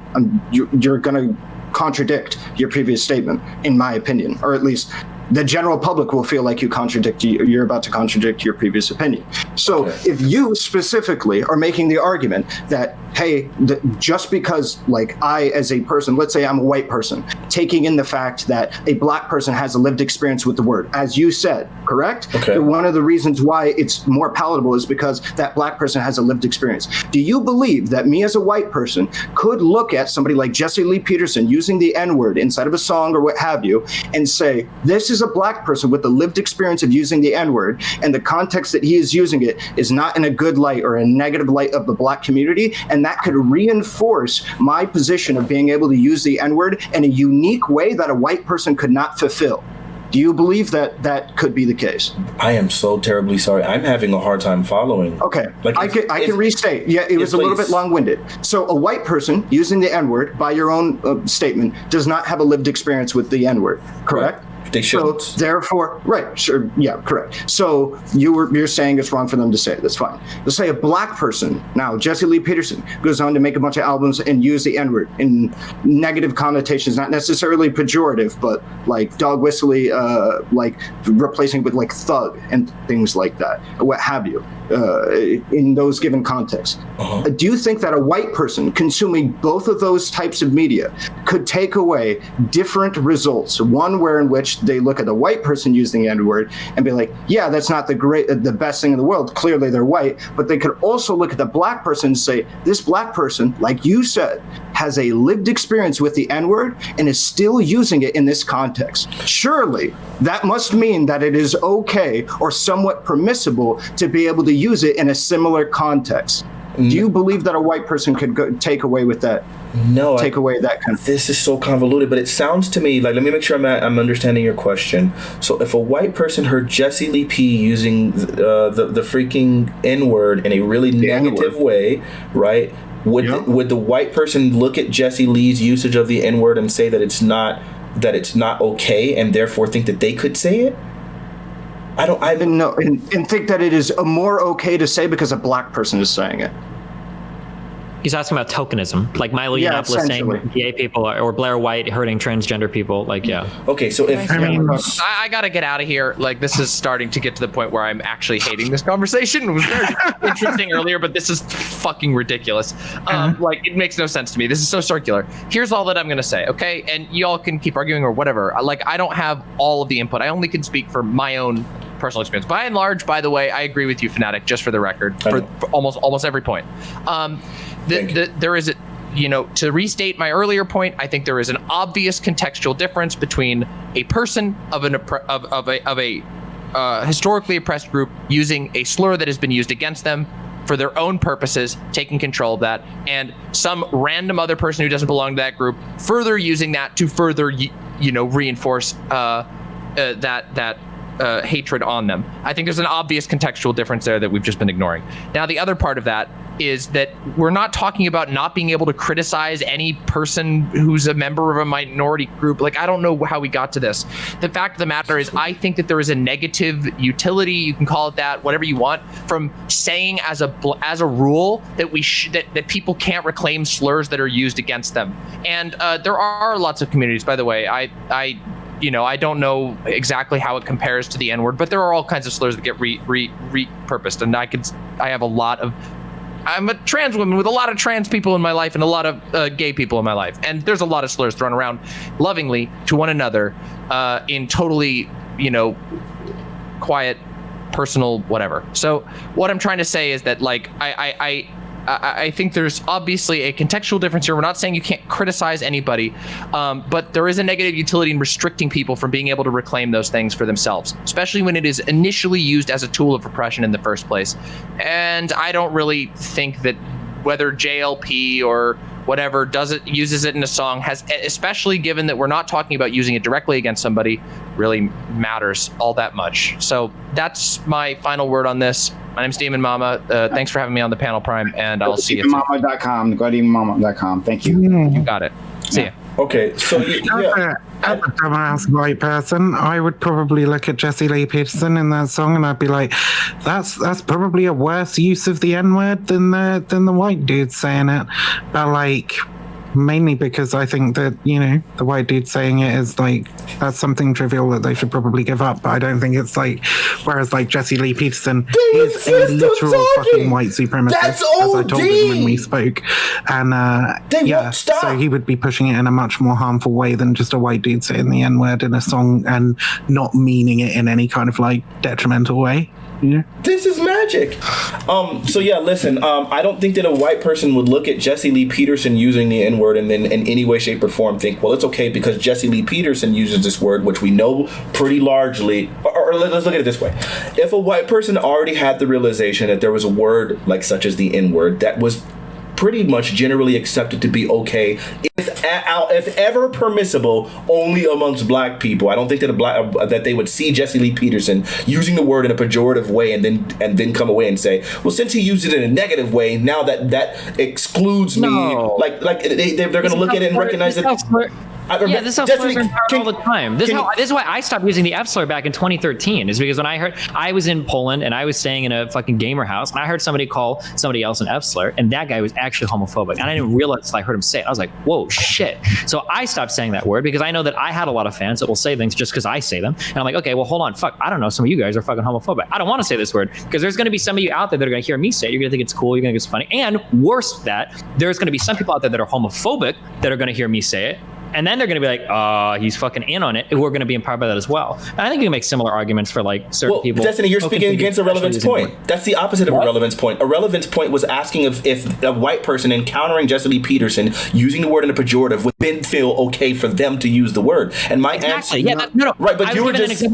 Because I'm saying that I know that's a reality. That's why I stopped doing it. Because people like Jesse Lee, like there are people that this is why token figures are so powerful and why they exist. There are people that shit on trans people so much more because Blair White empowers them to do so. There are people that shit on gay people so much more because Milo Yiannopoulos empowers them to do so. And there are people that shit on black people so much more because people like Candace Owens and people like Jesse Lee Peterson allow them to do so. Sure, but I don't think that would the microphone for all the negative black. I agree. I understand how tokenization works. That's why I hate Candace Owens with my soul, almost as much as Kamala Harris. But the idea is, at the end of the day, like that these people, like it wouldn't eradicate or it wouldn't invalidate their understanding of the usage of the N-word. Simply hearing Jesse Lee Peterson use the N-word in a negative way wouldn't then give them the right to be able to like, well, now I'm allowed to say the N-word. Now it might reinforce some of their stereotypes, especially if it's backed up by the other parts of his music. But no, I don't think it's going to make them think, you know what, now that this guy said it, I can say it. No, that's if you already have the general rule and understanding that this is a word that black people can say and you can't say it, a black person saying it is not going to give you the idea that now I can say it too. I don't understand. Like, it's such a big leap there. But hold on, disagree. I know we do. But here's another thing too. You mentioned. Hold on, really quick. I'll keep going. Destiny, you mentioned that you said that there was you said that no one has reclaimed. You were talking about like no one else uses the N-word. I mean, it uses other words in the way that the N-word is being used and so on and so forth. And I do agree with you, but I don't think that there's any one-to-one comparisons. I don't think that there's ever been a word that is as vitriolic or as harmful or dehumanizing as the N-word. Now, there are other words that are absolutely harmful. There are other words that whatever. But I don't think any word has ever had as much weight and power and investment behind it. The N-word historically is so much whatever. And hold on. And considering that there's never been a word that's ever been used as harmfully or as ubiquitously in a pejorative way as the N-word, I don't think there's ever been a word that's ever been so there's never can be anything to go from one extreme to the other to literally mean something positive. So I don't think you'll ever find a one-to-one comparison. I understand everything you're saying, and there are really great arguments why black people should stop using the word. What? I think the very opposite. I think that black people should start. My argument from jump, and this isn't something related to this discussion. I've been known on my platform for saying this for quite some time. Like when I was sponsored in the fighting game community, I used that word on a regular basis, and that was the one word that like I spoke to the lawyers of my freaking sponsor and was like, hey, you can't stop me from using this word. That is akin to oppression. And like as I broke it down to him about the power of a euphemism, the power of reclaiming this word, the power of making sure that it doesn't have so much power over us anymore. Like when I got into all of that, then they backed off. Now they absolutely told me if you ever use the F slur again, because that's what got us into that conversation. They absolutely told me if you ever use the F slur again, you will be fired. You will. This is a direct violation, right? And I haven't used it since publicly ever. But back then, I was like, hey, you're not going to stop me from saying the N-word.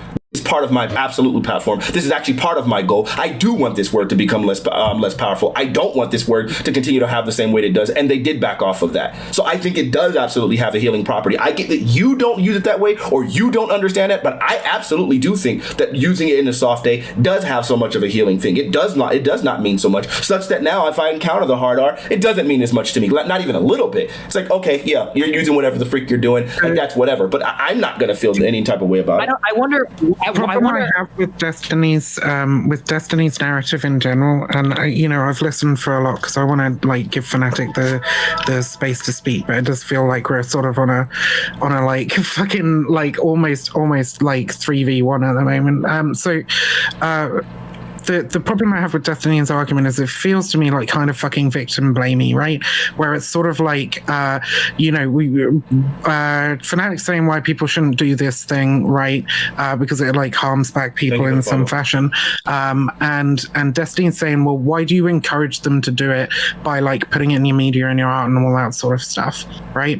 And I think this is very much like, yeah, like I said, it feels to me like a victim blame narrative. I don't need to give fucking analogies or anything. Everybody understands what I mean by that. It's something that's very interesting to me is I don't know where the schism is, but it seems like people that do like stand-up, a lot of black stand-up people seem to have realized that like certain types of humor are not really responsible because of the amount of white audiences they have. There might be black musicians or rappers that realize that. I don't know why, but like I know that Richard Pryor is on record, a lot of strong statements about not saying the black word. I know that Dave Chappelle was really uncomfortable with a lot of his racial humor. He went on Oprah and talked about it. And I know that Chris Rock has a lot of regrets over a really famous skit that he did because he felt like it empowered people. I wish I knew more. I agree.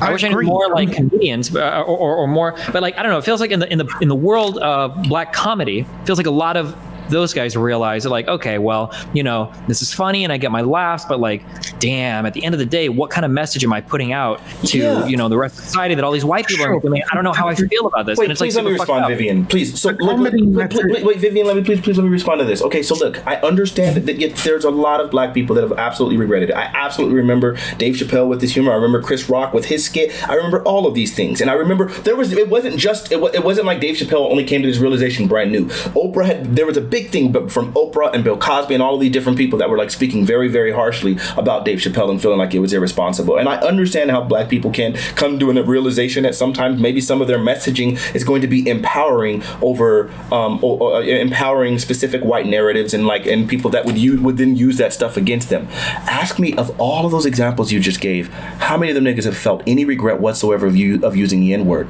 None. You know why? Because that's not the same thing. I don't know how you're equating these two. This is a completely extraneous point. Yes, we can be irresponsible with our platforming, but the N-word is not. No, okay. Oh, I'm sorry. Richard Pryor specifically had a problem with the N-word. I don't even know that he had it because he used it all the time. But the thing is, I understand with Richard Pryor's generation, he's the same generation as my dad. That generation specifically had a different proximity to the N-word. It was not word as euphemistically as it was. It wasn't as ubiquitous during their era as it was when in the 90s and the late 80s and the early 90s and henceforth, right? So they do have a different usage of the word. They had the word where it was used against them regularly and it wasn't nearly as demonized during during their lives. Whereas for us, it was something that was significantly more like there was already like a really, really huge movement that was clearly against it. So they have a different proximity to the word. So they have a different understanding and a different culture and a different whatever. That's why my dad, I don't use that word with my dad. I do not know a single one of my peers, anyone my age or within 5 years of my age, that has ever complained to me ever about the N-word. Prime, could you say the same thing? Do you know anyone in your age group that has ever complained about it? It's a generational thing. Yeah, but none of the other people do. I know people within my age group who have complained about it and told me not to use it. Black people don't use it. I do know. This might be a very white thing of me to say, but like my guess is going to be that people like Pryor probably encountered way more loaded negative use of the N-word as like somebody born in the year 2000 in American society. That's exactly why they have a difference. And Pryor was on record as saying that he regretted ever uttering the word on or off stage, privately or publicly. And Chris Rock's regret of that skit was literally, it might not have been over the N-word, but it was about that specific skit. Yeah, but it wasn't the N-word. The skit was, I know exactly which skit you're talking about, and it wasn't specifically about the word usage, it was about the message. There's a distinction between black people, and it's an overall messaging problem. And just like Dave Chappelle, when Dave Chappelle was talking, when Dave Chappelle had that fairy, right? Like, the shoulder fairy, whatever, I can't remember, the pixie. Like, it wasn't about specifically the word being used. I'm not even sure that he used the N-word in there. It was specifically about the messaging and like how he recognized like that someone was laughing, but they weren't laughing with him. They were laughing at him. Really. Yeah, I'm just kind of curious as far as like you're concerned. Would you consider your father to be incorrect, to have an incorrect position on the N-word? Yes. In regards to what? Yes. Why?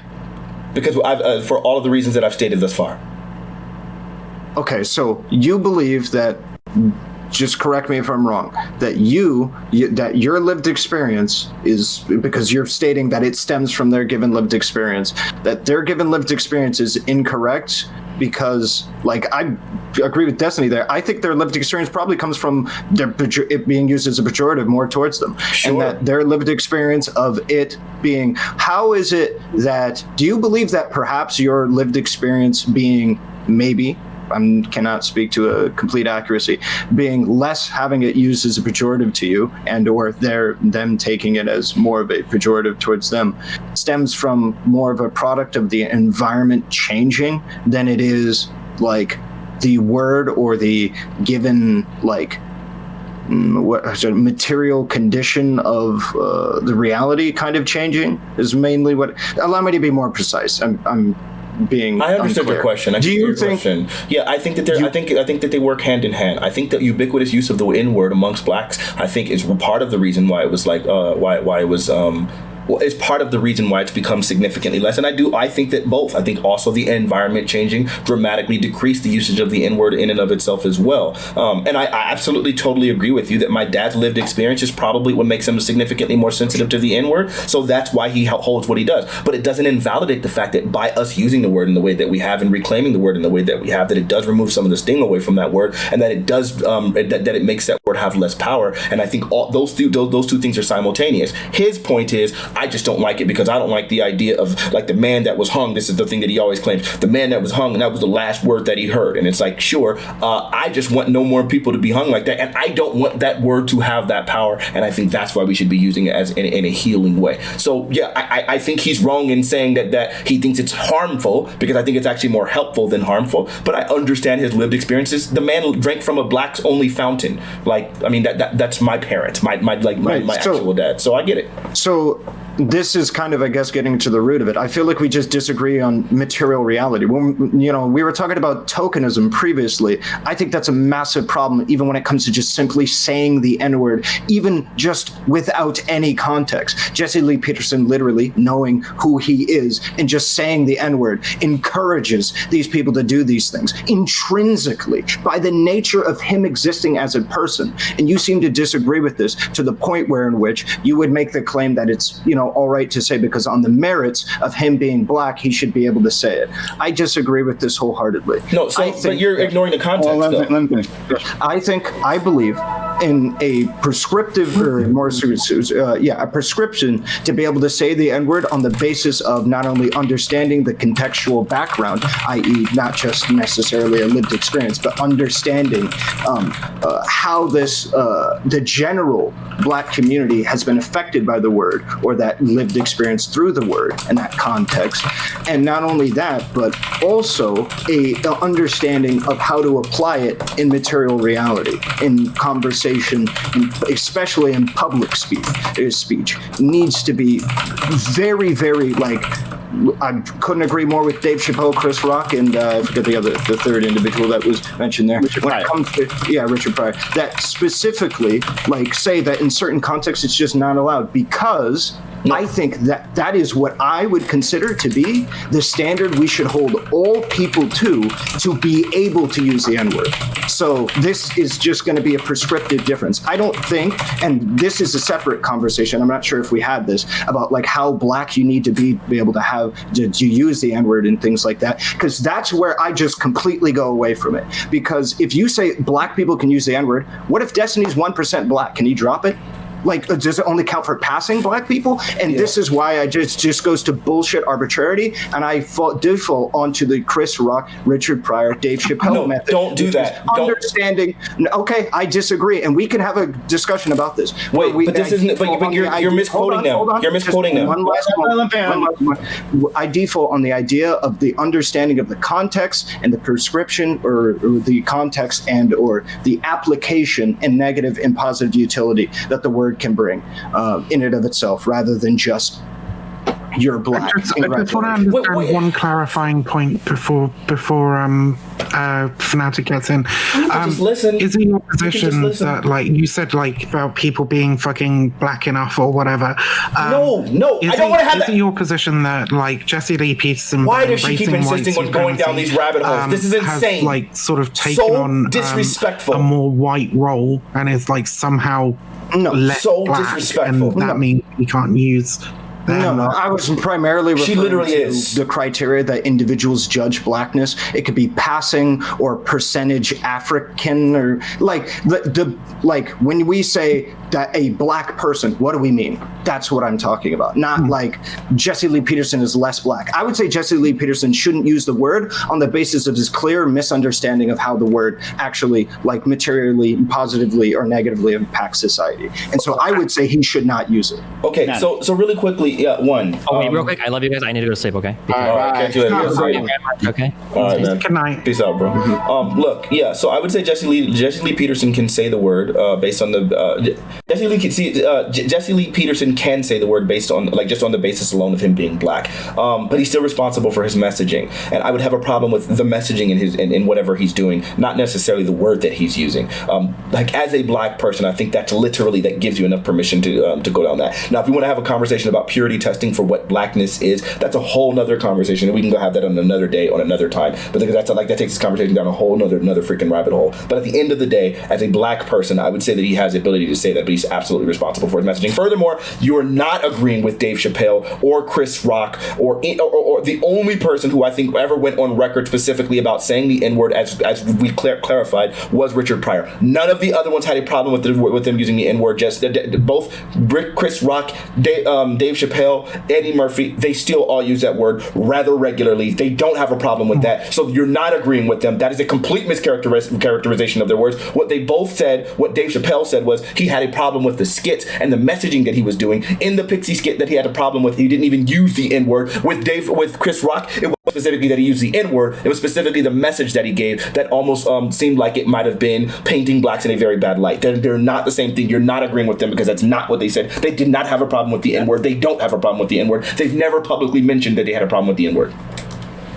So I'm gonna head off because this, like I said earlier, this is like, I think this is just a conversation for Black folks, and white people should just like respect how Black people want to actualize their liberation and meet the fucking the very basic demand of just don't fucking say the N-word, because it's not a problem and it shows some fucking solidarity. Wait. So as long as Destiny's gone and isn't fucking arguing against that shit, like, I don't really need to be here anymore either.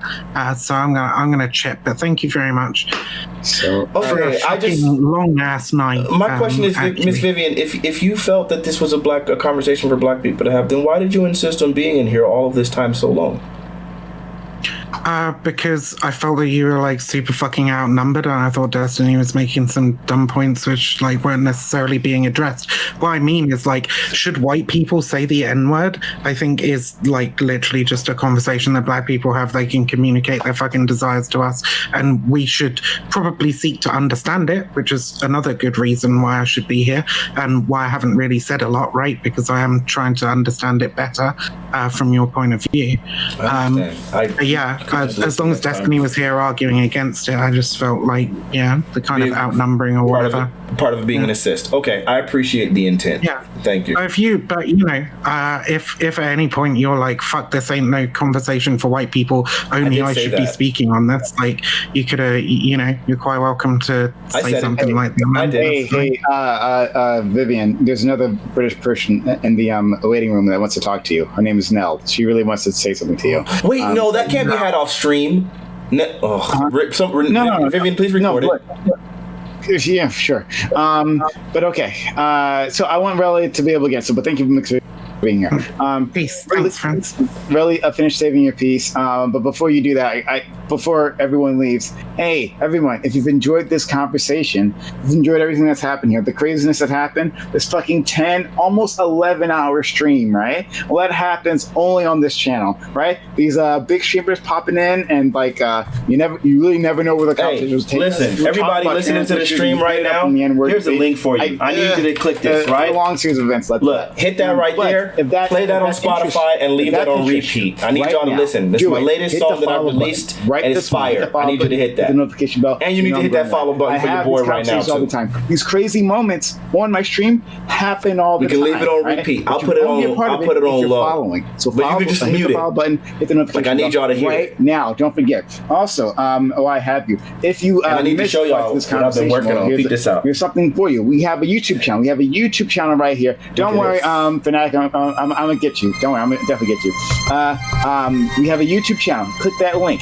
We will be uploading VODs of all this there, and we'll be uploading highlights and all that. So hit that the YouTube link right now. Join the YouTube. We're trying to expand that platform. We need your help to do it. Okay. So subscribe to the YouTube. Hit the follow button. Hit the notification bell. And yes, I will continue to be doing that. Sub to the channel. Sub to this channel, right? This is how we keep this channel alive, right? With individuals who are kind enough to donate $5 to keep this channel alive. Thank you very much, I cannot do it without you. I cannot keep this alive without you. That's some kind individuals previously. We always need more help. So sub to the channel right now, sub to this channel, and donate bits if you can. But we need your help to keep all this content alive. Please help us out. Thank you so much. All right, Relevant, I want to hear what you have to say.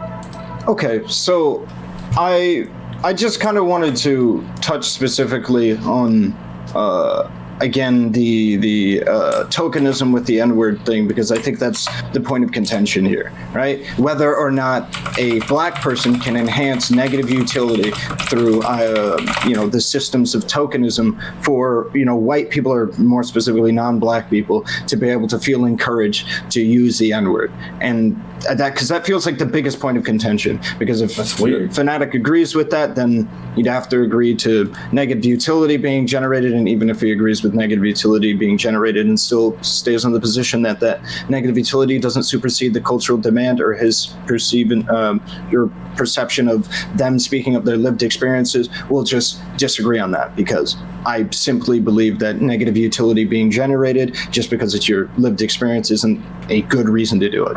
So I just want to kind of steer. But that wasn't my point. It wasn't just because it's your lived experience. Right. So we'll get to it. I'll just ask you a couple questions and then you can clarify. So the first question, all right, is do you believe that, once just clarified, do you believe that a token black person right?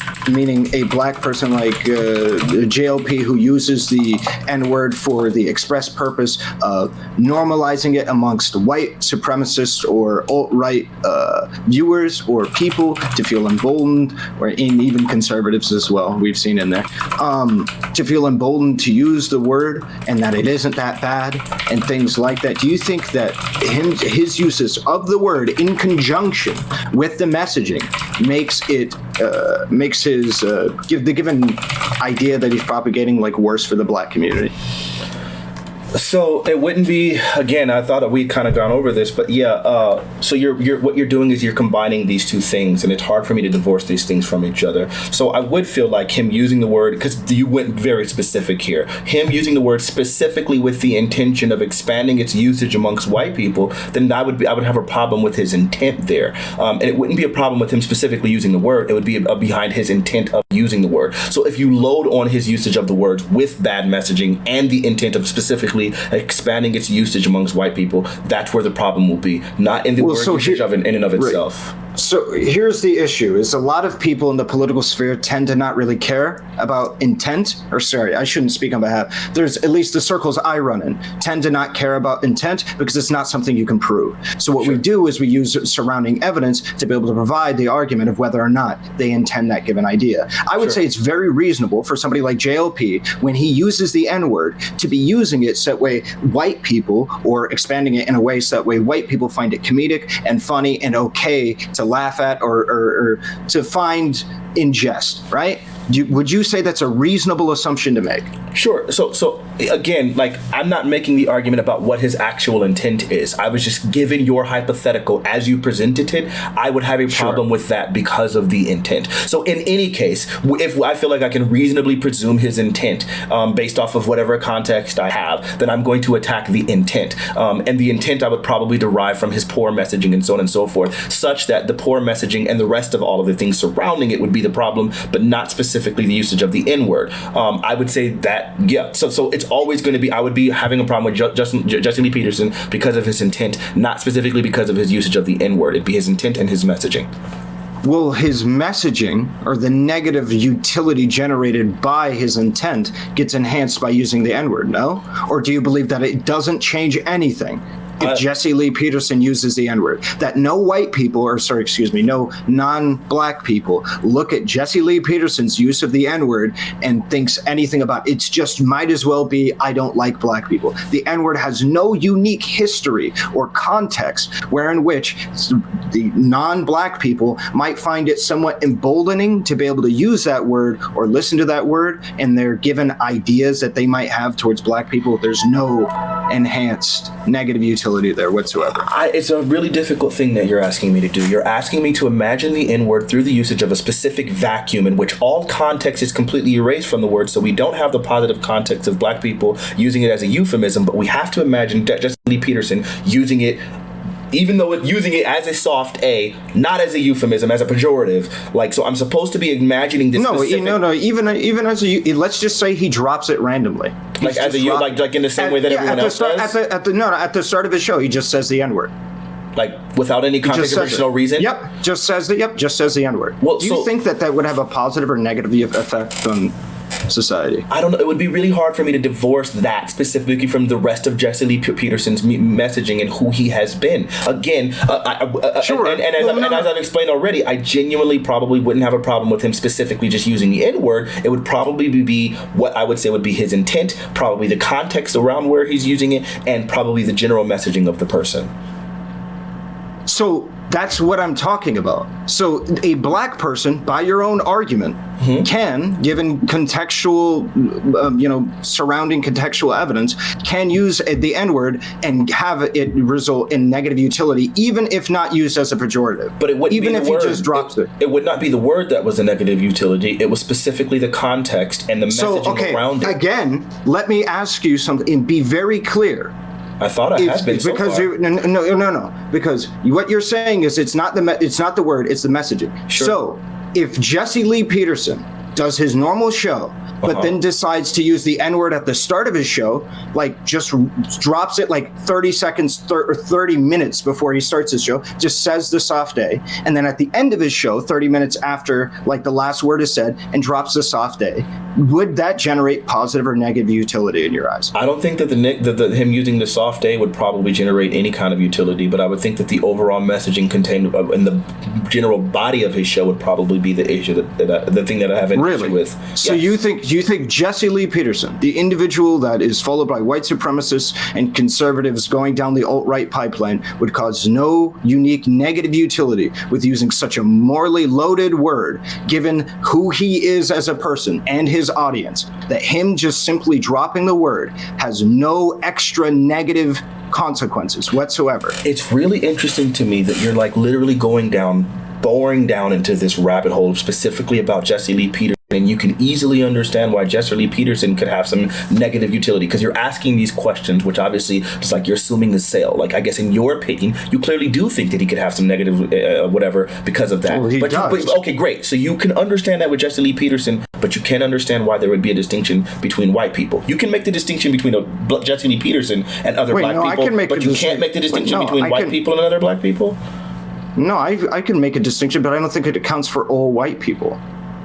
Well, no. Okay, allow me to put it this way. Which one do you think will generate more negative utility? Bernie Sanders using the N-word and with the soft A in private, or Jesse Lee Peterson using the soft A in private? Which one do you think is going to generate more negative utility? Probably Bernie Sanders. Why? Because Bernie Sanders is white. How would that generate more negative utility intrinsically? Because obviously we recognize that typically the usage of the N-word only has the neutral or positive utility when it's used by black people. So you're using it based off of the assumptions of the individual in the room, is that correct? No, but based off of this assumption of the individual that used it. You asked me if a black person used it and a white person used it. Wait, I thought we already established that Jesse Lee Peterson, chances are, would be using it in a pejorative or negative sense, even just done in a vacuum. Doesn't matter, he's black. Okay, so I just want it on record that you just don't care about the given context of the person saying it, whether they are vitriolic and genuinely hate black people, like Jesse Lee Peterson does. Him dropping the N-word has no consequence as long as it's not within a pejorative statement. Again, just saying the N-word has no negatives. As I've kept saying, no negative utility. I know I keep saying this over and over again, and I don't know. I feel like you're either not following it, or maybe I don't know. Maybe I'm not explaining it really clearly. Is that yes? It's going to be very hard for me to divorce the context of the individual, right? So when you talk about Jesse Lee Peterson using it, Jesse Lee Peterson comes with a lot of baggage, right? A lot of baggage of just really, really bad messaging, tokenization, and just general harm towards an adversarial speech towards African American. Mm-hmm. So those things are what I'm going to be considering, right? And it's not going to be his usage of the N-word. That part is not going to be problematic to me. It's all of the other baggage that comes with Jesse Lee Peterson. Right. So whereas when it comes to Bernie Sanders, when it comes to Bernie Sanders, then there's just that very basic thing that we've already established, that white people shouldn't be using the N-word. So for Bernie Sanders, completely distinct and not related in any way, shape, or form to Jesse Lee Peterson, I'm going to have a problem with Bernie Sanders using the N-word because he's white.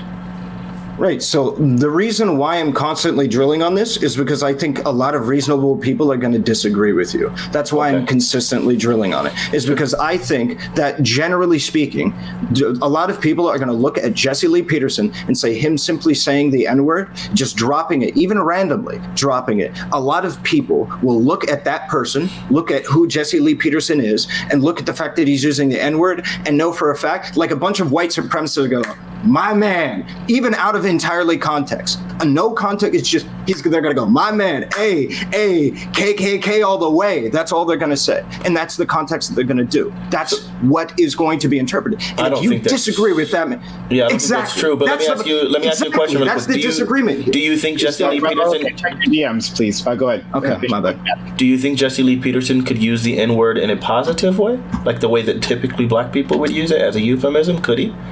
Like through context? he absolutely could. But would that be distinct? Like if he chose to use it and there was enough context to presume that he was probably using it as a euphemism the way other black people would? Do you think it would generate the same negative utility?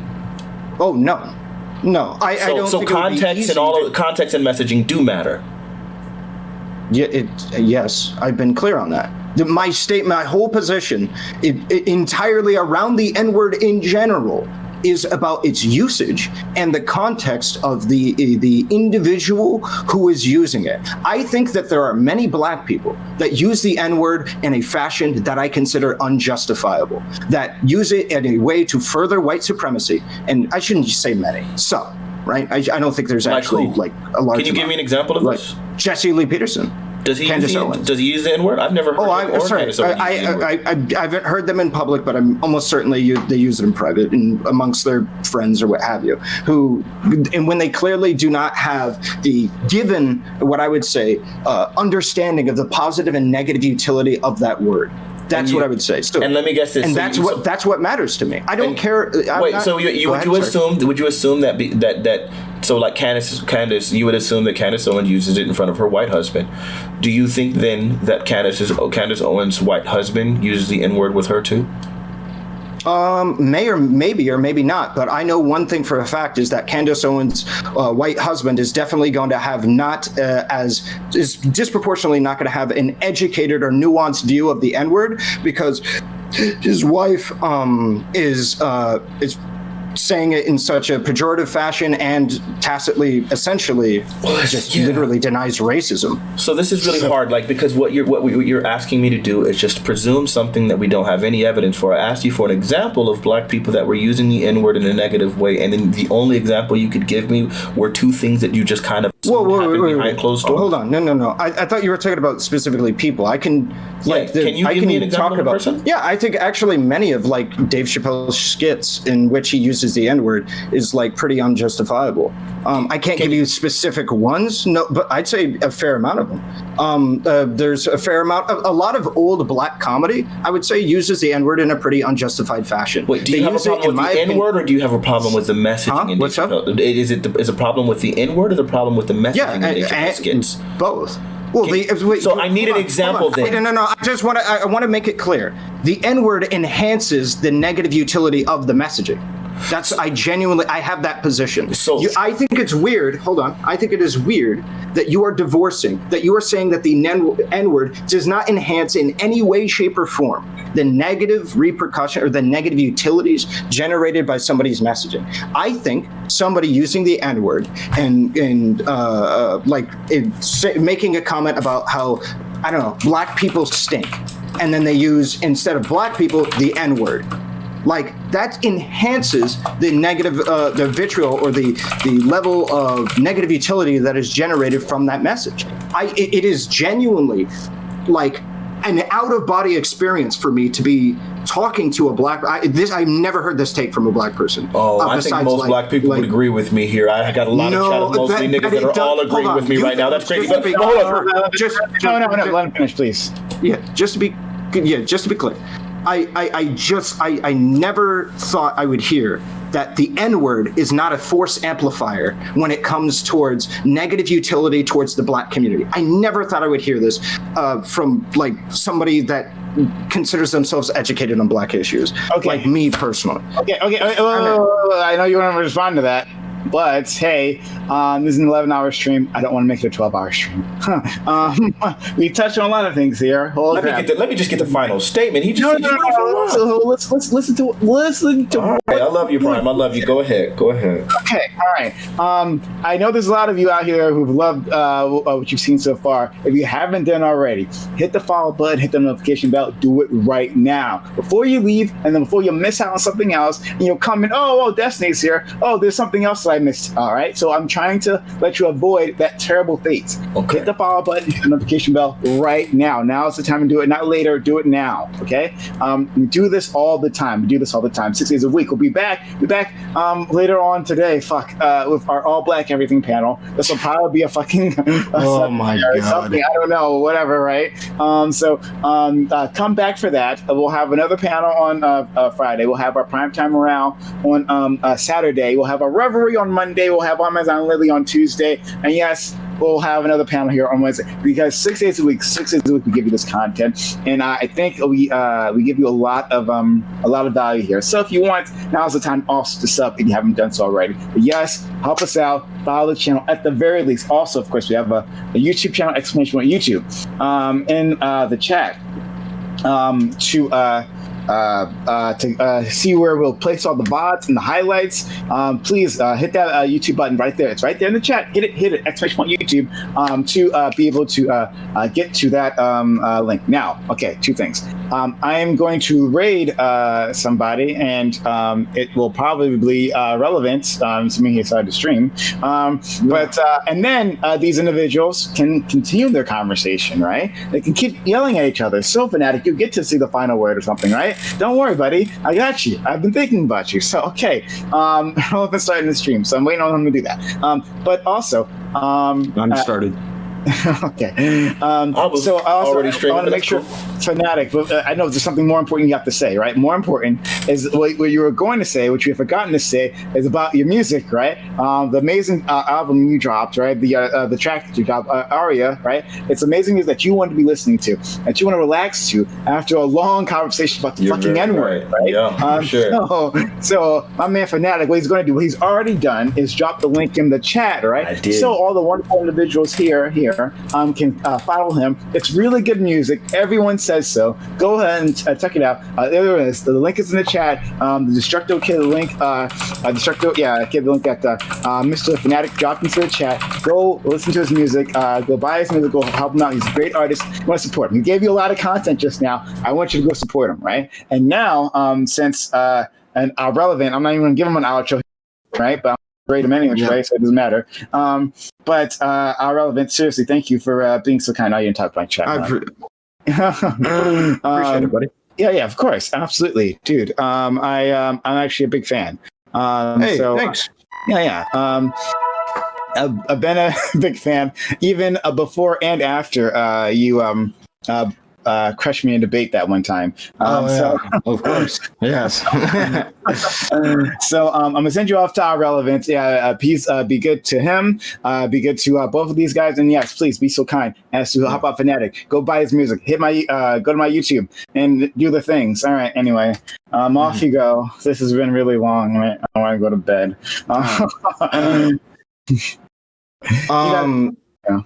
Fanatiq, while I have you, you can get the final word if that's what you want to do. Because I know you had something to say. I don't want to. Oh yeah. So what I was gonna say was I think that the idea that like the N-word just automatically like changes the properties or enhances the properties, I don't think that's necessarily true. I think most black people, if you were to ask them, if a person said to them, like for example, if I said to someone, man, niggas are criminal, I don't think that they would look at that and be like, that's so much worse than if I said, man, black dudes are criminals. Like I don't think that they would look at those things as inherently different. I think that they would pretty much hold the same way. But I also think, just given like your specific lived experience, like because you keep saying like I don't know black people that would think this and da da da da da da. But I know that specifically you've kind of mentioned offhand at different times that like your lived experience, like that you kind of went to like a predominantly white school and that you like kind of spent more time with your with the wider side of your family and so on and so forth. So the idea that you might not have proximity. Are you talking to me? I thought that was what you said, or was that only? No, I'm not even 1% white. I'm half black. I'm quarter native. That must have been Mexican. I'm sorry, that must have been Scrub King. That was Scrub King. Oh, okay. Yeah. I think the name was him. I kind of looked at you guys as similar because you guys kind of both orbit around like the DGG and all that. Sure. But yeah, so just get. Proximity to blackness, I would say, probably would have a greater impact on that kind of on that. I've never ever encountered a black person that would ever make the statement that the statement niggas is criminal would be worse than black people are criminal. I think they would look at them pretty identically. Anyone in my chat, tell me if those words would be different to you. Type a 1 in chat. Just really quick, type of 1 in chat if you think niggas is criminal is worse than black people are criminal. If you heard a black person say those two. Go ahead. What were you going to say? Like, I feel like a lot of them are probably going to agree with me because they're in my chat room. So, Yeah, I need to turn. I don't know how to follow things. Yeah, so I think that a lot of people are probably going to agree with me because they're in my chat room. I don't think this is a good thing. But no, like, I'm talking about chat. We just disagree. Yeah. The chat is throwing up like all ones. Okay, so one person threw up a 2. So yeah. I want to know the ethnicity of the individuals voting though, because I would imagine the people are white. So no, this is. What, the people instead of the chat room? Yeah, the people in your chat room. Like I would imagine. Well, we would generally want to gauge white people, no? No. So when we're talking, hold on. The reason why is because if white people consider it to be worse and white people are consuming it, white people are generally going to internalize that worse factor a lot more. So I'm not worried about black people, again, just like you, I know. I'm not worried about black people getting exposed by excess use of the N-word. I'm worried about white people non-black people primarily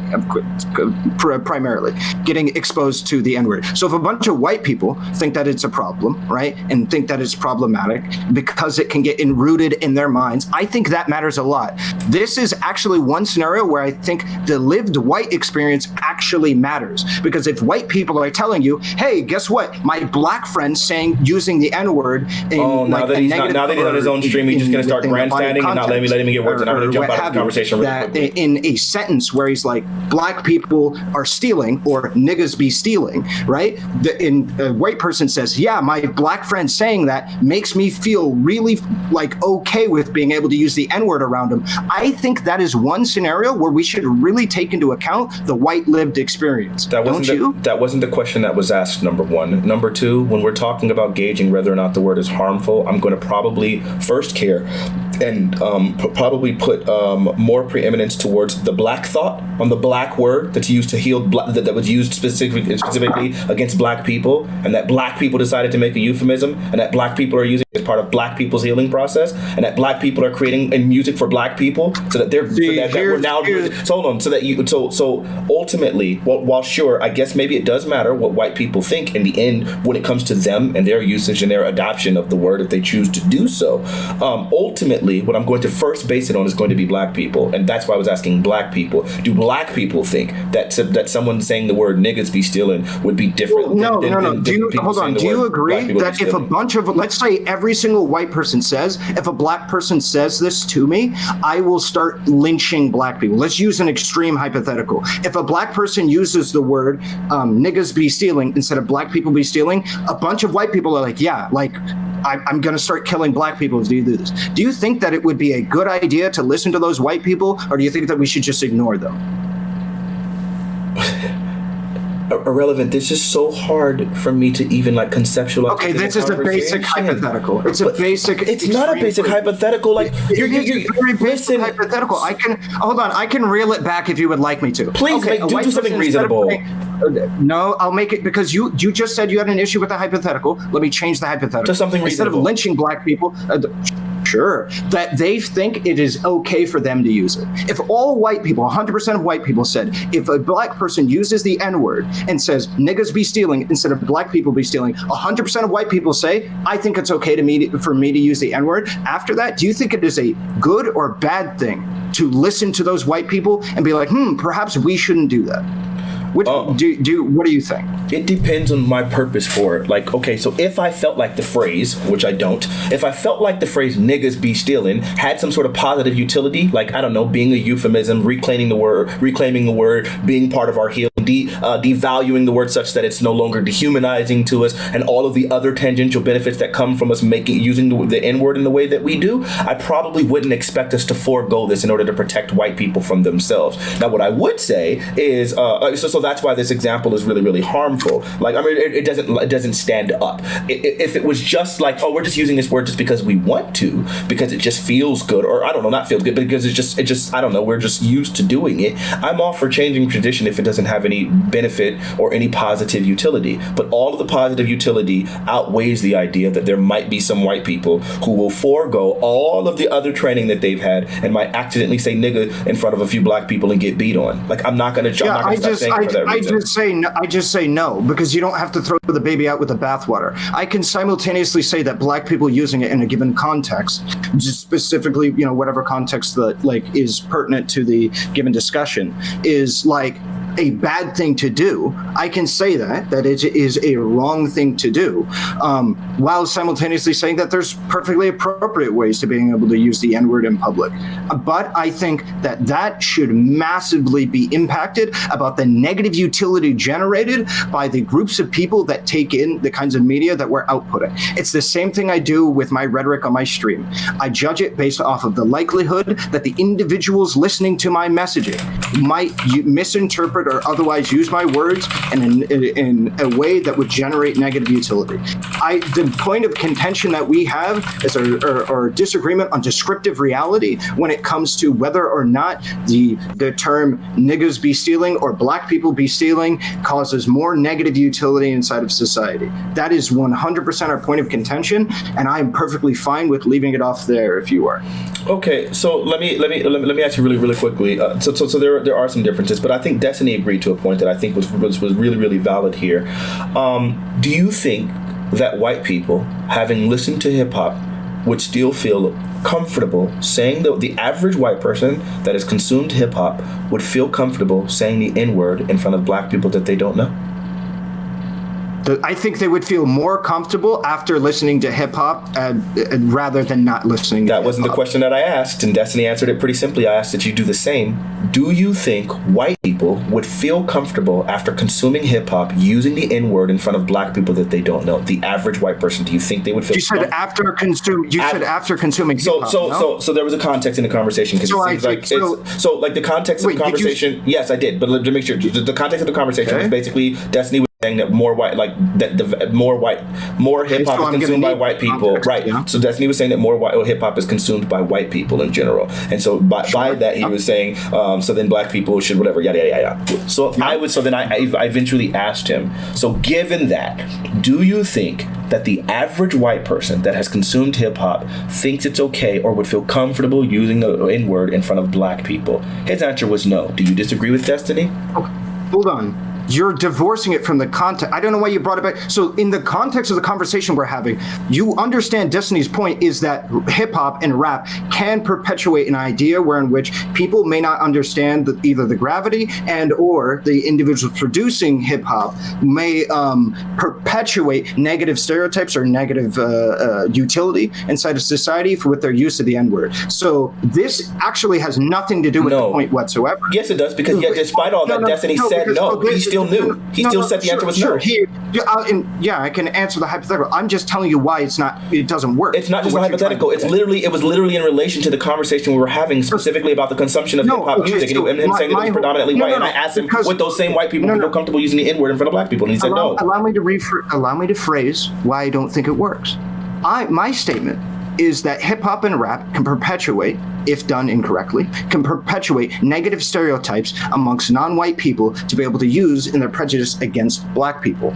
And if that's my argument, then the argument of whether or not white people feel comfortable is not relevant. The question is whether or not white people are comfortable using the N-word or more comfortable using the N-word after listening to a lot of hip hop rather than never listening to hip hop at all.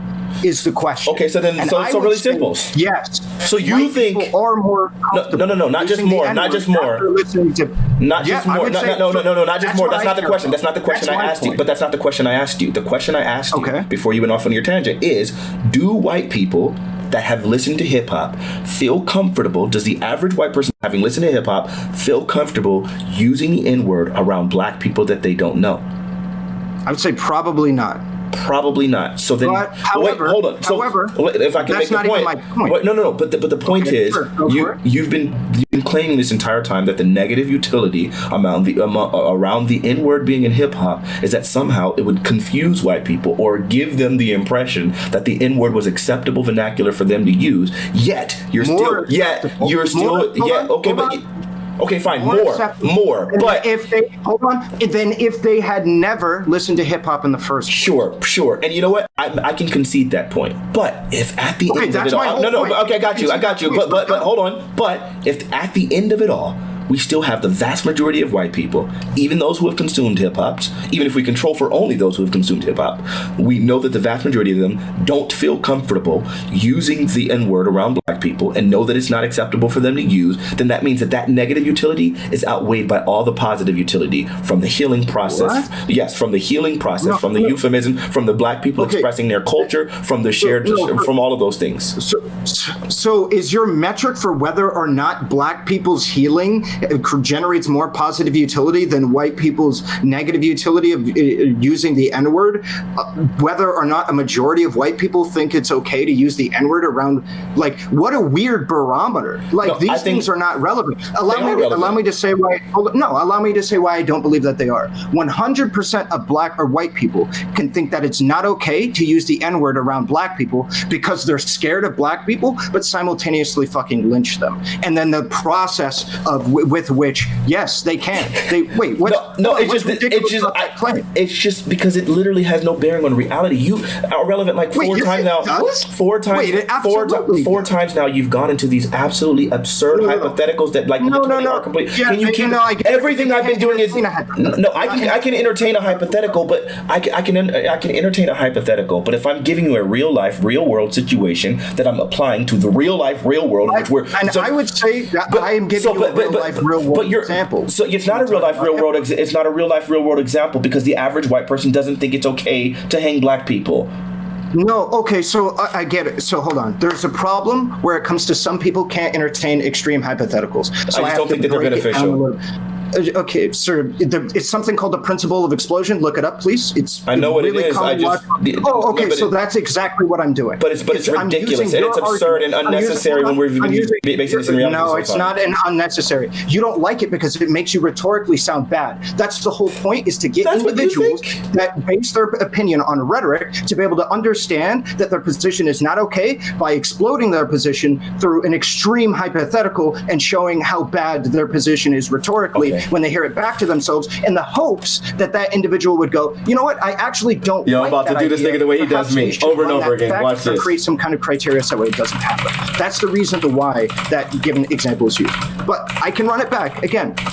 I think that 100% of white people can think that it's not okay to use the N-word around black people and simultaneously all perpetuate systemic racism to a crazy degree and never get any better. So I think the barometer of you saying the healing of being able to use the N-word inside of public has no barometer, no genuine correlation to whether or not black people or whether or not white people feel comfortable using the N-word around black people they don't know, because white people can never feel comfortable with that ever and still perpetuate racism all the time just because they're afraid of black people. Right, like that's not a good argument. You would no. It is the entire argument because your entire. Allow me to finish. A separate barometer. You would just use a separate barometer like I used, which is controlling for the topic of discussion. And the topic of discussion is whether or not white people listening to hip hop and rap might be more likely to perpetuate what we would consider to be negative behavior, which is going up and talking to black people, either that they know or they don't know, and using the N-word in what I would consider to be an unjustified.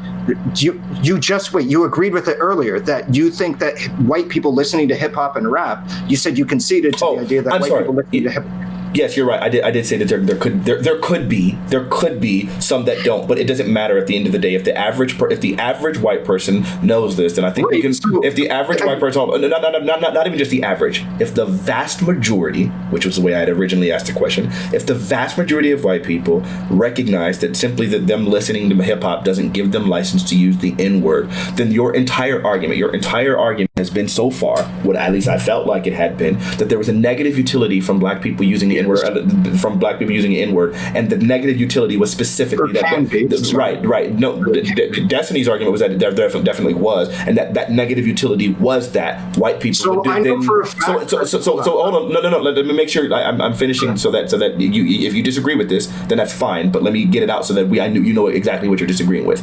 Destiny's argument, and I thought you've parroted this multiple times, was that white people that the negative utility that of black people using the N-word in their music was that white people would consume this and then become confused about whether or not they could use the word. That's what he was saying the negative utility was. Are you disagreeing with that?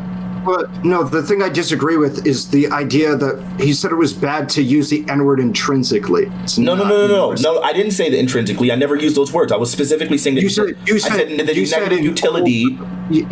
Yeah, negative utility. The negative utility was that he did. He said that the negative utility of black people using the N-word was specifically that white people would be confused about whether or not they could use it. That was not always. Hold on. That's not in all contexts. That's the problem. Is you were perhaps what other context? Perhaps academic context. No, specifically in music. That white. You can do like historical music pieces. Hamilton, for example. Okay. Like Hamilton. All right. So listen. So this argument this entire time has been specifically about black people using the N-word. First off, just amongst themselves, and secondly, about them using it in their music. I thought this entire time, maybe I'm wrong now, I thought this entire time was that specifically that the bad thing about black people using N-word in their music was that white people would consume it and then be confused about whether or not they can use it. That was it. For a lot of Can I write that down? Like, I'm going to write this down just to make sure. I'm not going to be here much longer. Like, I'm literally only going to be here for like a minute longer. Okay. So, like, you can write it down if you wish. But the whole point is that there can be negative utility generated from the use of the N-word when it comes to hip-hop and rap that mobilizes white people to feel vitriolic or feel encouraged to be able to use it not only in their private or public speech. Your barometer of saying, well, is there more white people that use it to their black people that they don't know is not a good barometer to judge whether or not negative utility is generated. You need to talk about whether or not white people are more likely to use it amongst their white friends and think they're cool for doing it, and they're hip for doing it, which is massively on the rise. The amount of white people that think that they're really fucking cool and edgy and really fucking stylish and trendy for using the N-word is absolutely on the rise. And to be able to say that has nothing to do with hip hop and rap is blatantly ignorant and lacks an understanding of descriptive reality. Not to say that outweighs the positive utility of using the N-word, but that's just one of the factors that generates negative utility from the consumption of this given media. But also the fact that white people may also, instead of just walking up to random black people, they may use it with their black friends. I know you've experienced it, where in which you've had a white friend or something like that tries to slip it in because he thinks that if he uses it next to his black friend or near his black friend, and he doesn't say anything about it, then he's good. There's going to be a lot more people that think that they can get away with that as a result of this as well. Not even just walking up to random black people, but saying it to black people in private, saying it to white people in private, or even saying it to black people in public that not necessarily. Your barometer of explicitly black people you don't know in public seems entirely divorced of how a lot of these situations can perpetuate negative utility. Yeah, well, I don't know. I give enough agency to niggas to be able to go ahead and speak up for themselves in the cases in which white people use the word inappropriately, and I still think that the average white person still recognizes, even the ones who have consumed hip-hop, that they shouldn't be using the N-word with black people, that they shouldn't be using the N-word with black people that they don't know, and even with black people that they do know. I think that's the case for most people. I don't think that people think that simply because they consume hip-hop that they're allowed to use that. Now, the fact that there might be some weirdos out there that somehow feel like they've gained the ability or that simply consuming the music gives them license is not enough to negate all of the positives that were had in the conversation from the beginning before you got there, specifically about, like I said, people using their art to express themselves and express their culture and identify the positive utility of them using the word word as a euphemism, therefore removing some of the sting, some of the healing properties involved having better representation and all those things. I think all of that is very positive utility, and I would never curtail that based off of the idea that there might be a few white people that go around and start saying to black people. You're misinterpreting, you're mischaracterizing my argument. I never said that nobody can use the N-word in hip hop and rap at all. All I'm saying is that it can have a negative utility inside of society, and I would make the argument, this is an addition, there are some people inside of hip hop and rap that misuse it in a way that absolutely makes it so that way white people feel emboldened to be able to use it all the time. Okay, so are you aware that wasn't the argument at all? Hold on. There are people that use it more responsibly than other people inside of hip hop and rap. And I'm 100% certain you would agree with me that there's people that use the N-word more responsibly and rap than other people. And all I'm saying is the people that use it less responsibly cause more negative utility, and we should be able to call those people out and say, hey, guess what? Your use of the N-word here explicitly enhances the negative utility of the message. But again, this is the point of the contention here, that I believe that use of the N-word enhances the negative utility of their messaging by its simple and very existence. The N-word enhances the negative utility of the whatever the less intelligent use of the N-word is in a given body of work. Hey, I would make look, I love you, buddy. I just wish you had been here from the beginning of this conversation, because that is an insane goalpost move. The conversation started with Destiny. Hold on, let me explain. The conversation. No. So you said it was a goalpost move. That was never my goalpost. Okay, let me explain. Explain. So the conversation started, and the thing that I thought I've been having this entire time was specifically the conversation about whether or not anyone should be able to use the N-word, and that was Destiny's argument originally. That was a conversation that we had been having. You said you had been listening for an hour. I thought you had been listening for a while, but I guess you weren't here when the conversation started and what most of us were having. It was specifically about whether or not black people should be able to use the N-word. If this entire time your argument, instead of it being specifically no one should be able to use the N-word because it's really confusing to white people, if your argument was instead that some people can use the word inappropriately, then this probably wouldn't have been as circular and long-winded. But yeah, I get it. I guess we've just been literally arguing past each other because you moved the argument to something else that wasn't the context of the conversation the entire time. The overall point may have been, I may have had a different argument than the other people on the podcast given at the overall point. However, what I would say is that it's not talking past each other. We have several disagreements, again, on the descriptive reality of whether or not using the N-word is a force amplifier and enhances a lot of the negative context or whatever inside of a given statement. Like, quote, the point of contention we had was whether or not niggas be stealing is worse than black people be stealing, on its own as statements, and which one could be worse for messaging when it comes to the general public. And I think that this is, I think that to say that it isn't an amplifier of forces, we just operate in two different descriptive realities, which is if anything good, because at least we know what the point of contention is. Sure. And then possibly we could do research, maybe if they do, like, you know what I'm talking about. At least we know what we disagree on, right? So there's at least that. Is there anything else you wanted to say before I run away? One really simple thing. Do you think that you'll put in the same amount of energy in correcting Aiko's behavior as you did towards my post? Because she still hasn't taken down her post I have put 7 hours into talking with Aiko on stream. So yes, absolutely. Yeah, 100%. Which post hasn't she taken down, by the way? The one where she was saying remove his content and all that stuff. At least as of yesterday, she had. Right. So I talked to her about that, and she stated that she didn't consider it canceling and stuff. I talked to her why it is right, why yada yada yada. So for anybody who's confused inside of chat, I can talk about it later. But it's a long story. So for anybody who's confused, I'm not going to explain it right here, right now. But yes, I talked to her about that specifically. She didn't I don't think she has taken it down, but I've talked to her sufficiently about those given guidelines and things like that. She said she should have worded it differently and what have you. I could talk to her about taking it down if that's something that you would like to do. The reason why I didn't tell her explicitly to take it down, though, is because points, I don't see anything intrinsically wrong with canceling. Like, even if she didn't bite the bullet, that's what she was doing. But even if she was canceling, I don't see anything intrinsically wrong with canceling. It's not about just whether or not there's anything wrong with canceling. It's about whether or not that specific canceling was appropriate and well founded. And furthermore, do you feel like you were as vitriolic with her as you were with me in our conversation? No, because I feel like she was more amicable to my points. I think that when I made points, she was a lot more receptive to them. So I didn't feel like it got to the point where vitriol that mine and yours went. Do you feel like your points were more passive towards her than they were towards me? Only on the basis of her receptivity to my points. So the only reason why it might... Did you call her a liar? ...be seen...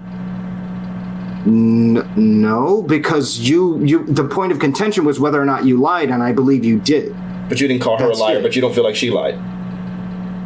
No. Okay, I got it. When did she lie? Wait, hold on. When did she lie? I mean, I don't know. This would be like a whole nother conversation. It's okay. Like, I get it. She's a woman.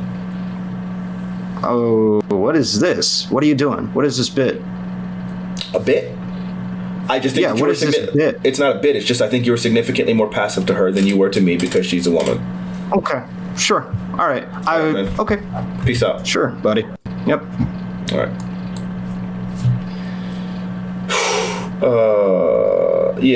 I know that I fought back way more.